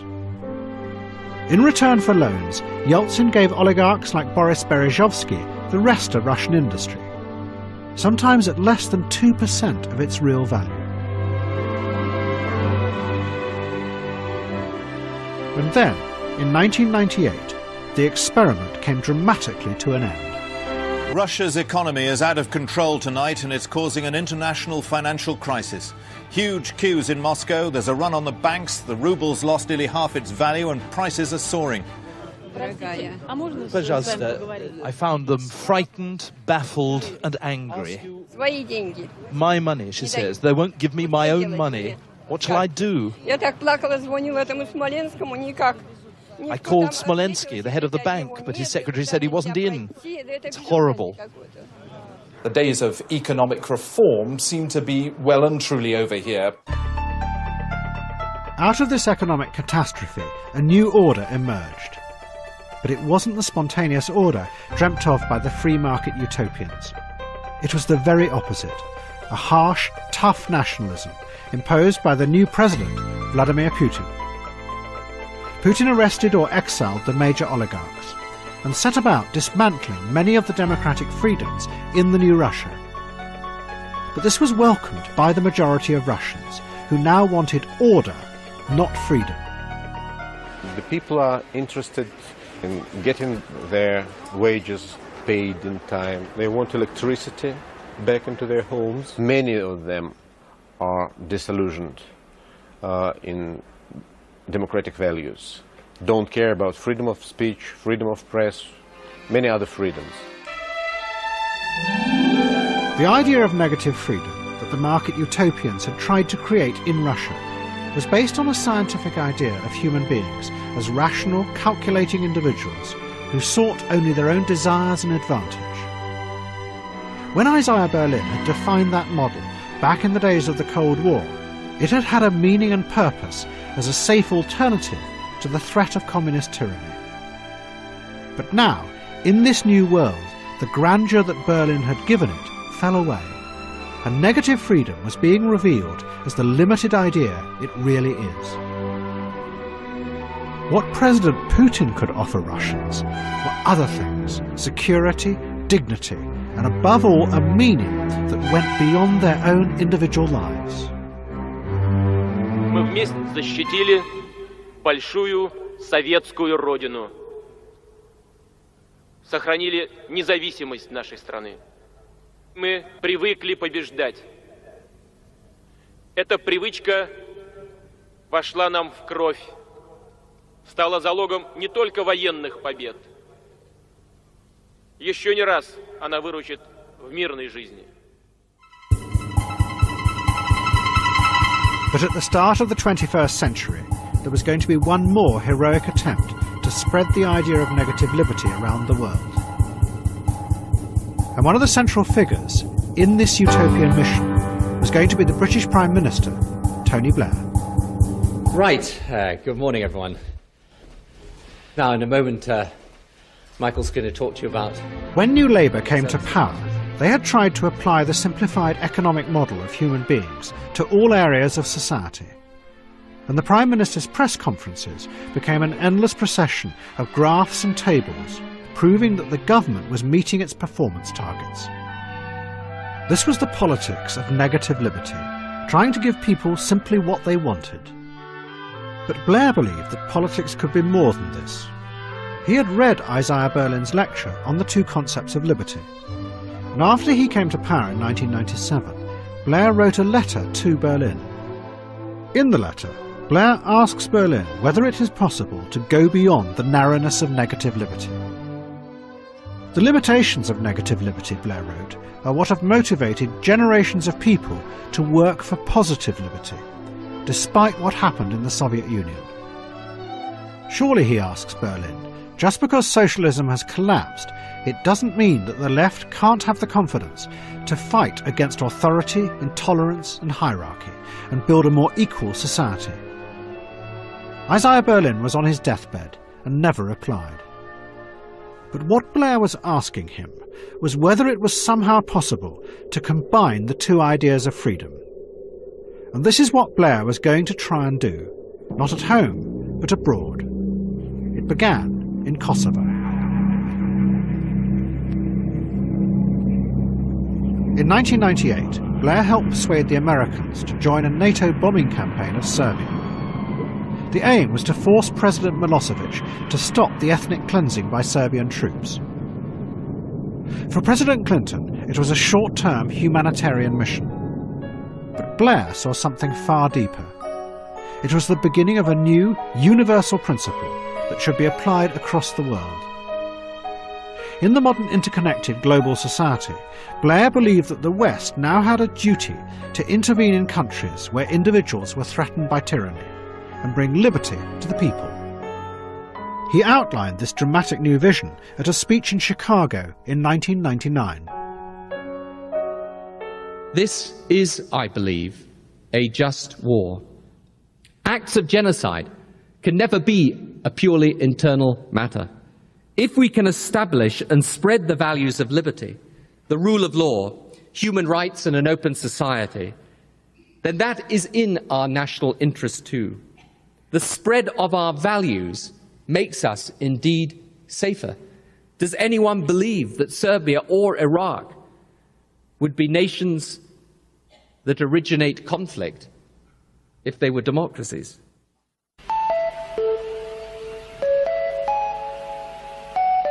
But it was the events of September the 11th that would transform Blair's principle into a revolutionary attempt to remake the world and bring freedom to millions of people. The kaleidoscope has been shaken. The pieces are in flux. Soon they will settle again. Before they do, let us reorder this world around us. I believe that this is a fight for freedom. From the deserts of northern Africa to the slums of Gaza to the mountain regions of Afghanistan, they too are our cause.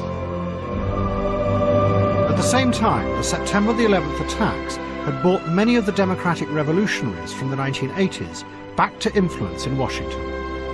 They and Blair now came together to try and spread democracy to the Middle East. And just as in the 80s, the same techniques of exaggeration and fear were employed to persuade the American people to back this. And Tony Blair found himself facing the same problem. Although he appealed to the British people to trust him in this radical vision, he now governed a society that distrusted politicians. As this series has shown, the simplified model of economic democracy was based on the theory that everyone, including politicians, were only driven by self-interest. And that idea had by now spread through the culture. Faced with this distrust, Blair employed what many saw as exaggeration and distortion. Perhaps he believed it was the only way to achieve his moral vision. The ends justified the means.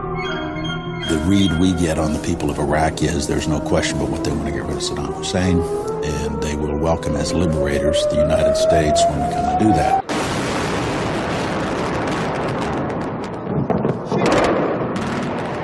In April 2003, American and coalition forces ousted Saddam Hussein and set out to create a new, free society in Iraq. And to do so, they were going to use the very same technique they had used in Russia, shock therapy. USA, good, freedom, USA. Thank you. Yes, good.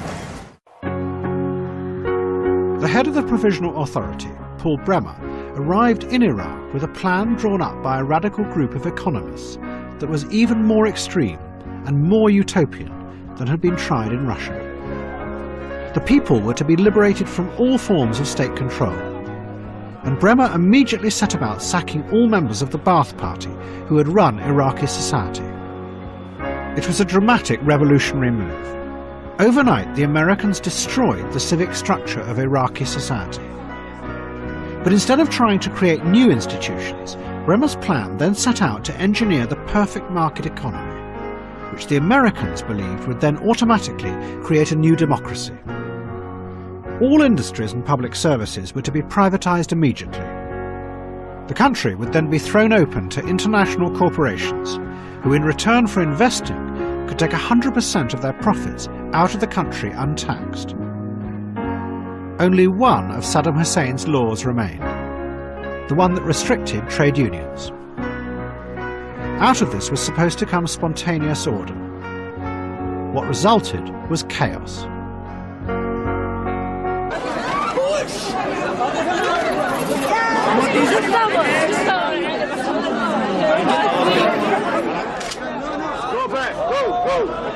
There's a definite disconnect between what needs to happen and what's actually happening. We need to get these people food, water, housing, and a government fast.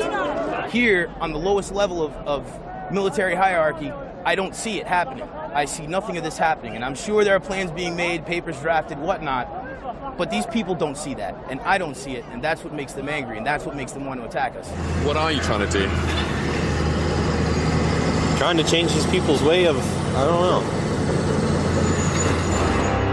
What also resulted was corruption on a huge scale. More than $350 billion has been sent to Iraq for reconstruction. Audits completed so far show that over 10% of the money has disappeared or been siphoned off by American corporations in corrupt overpricing. Then the Americans announced that the new Iraqi constitution would be written by a governing council whose members would not be elected but would be chosen by the Americans themselves. The most senior figure in the Shiite community, Ayatollah Sistani, then issued a series of fatwas that stated that this was not real democracy. Sistani quoted the principles behind the French Revolution, the idea of a social contract between the people and their rulers. What the Americans are imposing, he said, is a limited, narrow form of democracy that ignores this basic principle. He called on his followers to protest, and he warned that unless the Americans allowed real democracy, the very opposite would rise up to fill its place, an anti-democratic Islamism. We want to express about our opinion. It's the democracy in Britain and Australia. We've never had democracy before, this man says. Don't we deserve it? But Sistani was ignored, and the insurgency began, led by many of the men the Americans had sacked. What was happening in Iraq was the strange logic of the attempt to impose the idea of negative liberty by revolutionary means. Just as in Russia, this narrow conception of freedom was unable to deal with the complexities of a society composed not just of individuals, but of powerful groups driven by conflicting ideas of nationalism and Islamism. And in the face of that failure, the Americans began to turn to violence and torture to try and enforce their kind of freedom.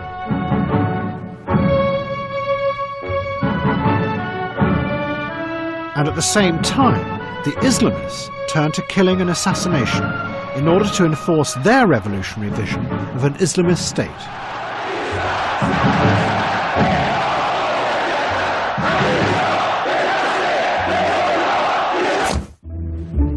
And the revolutionary attempt to create negative liberty abroad was also transforming freedoms in Britain itself.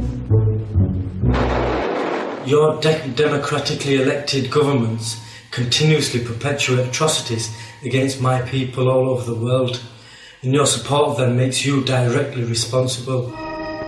In July 2005, Islamist terrorists who claimed to be responding to Britain's policy in Afghanistan and Iraq bombed London. Blair's response was to push forward dramatic changes to the law. He saw it as an opportunity to reinforce in a much wider way the specific ideas of negative liberty.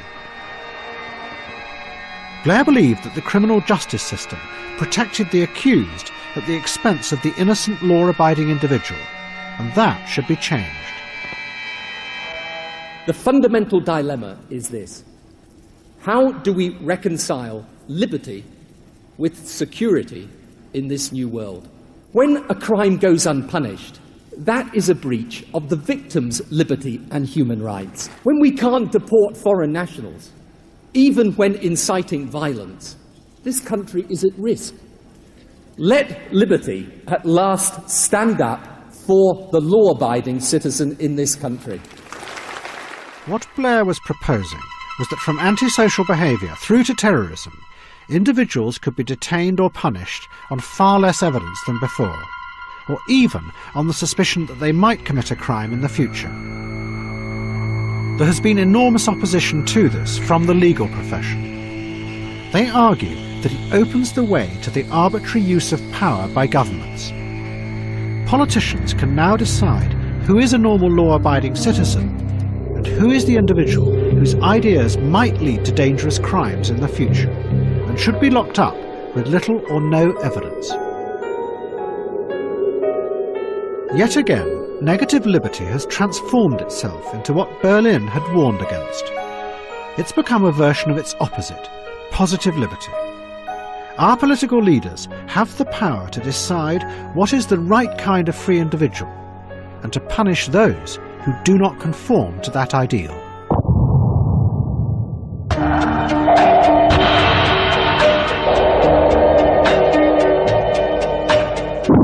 But there is one thing that makes our freedom today different from positive liberty.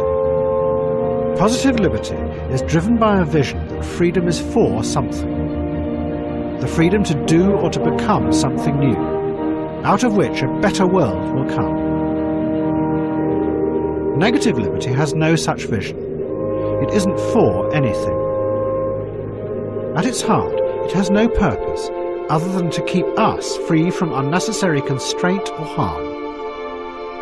And in using force to create a world based on negative liberty, the democratic revolutionaries have actually led millions of people abroad into a world without purpose or meaning. This idea of freedom is still portrayed by many politicians and influential commentators as a universal absolute. They assume it is only a matter of time before it spreads throughout the world. But this may not be true. As this series has shown, the idea of freedom that we live with today is a narrow and limiting one that was born out of a specific and dangerous time, the Cold War. It may have had meaning and purpose then as an alternative to communist tyranny, but now it's become a dangerous trap.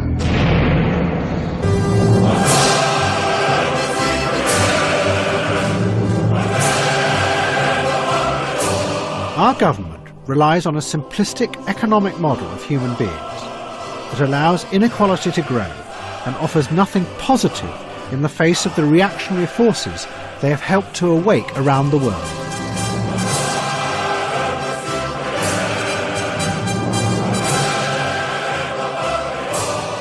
If we ever want to escape from this limited worldview, we will have to rediscover the progressive, positive ideas of freedom and realise that Isaiah Berlin was wrong. Not all attempts to change the world for the better lead to tyranny.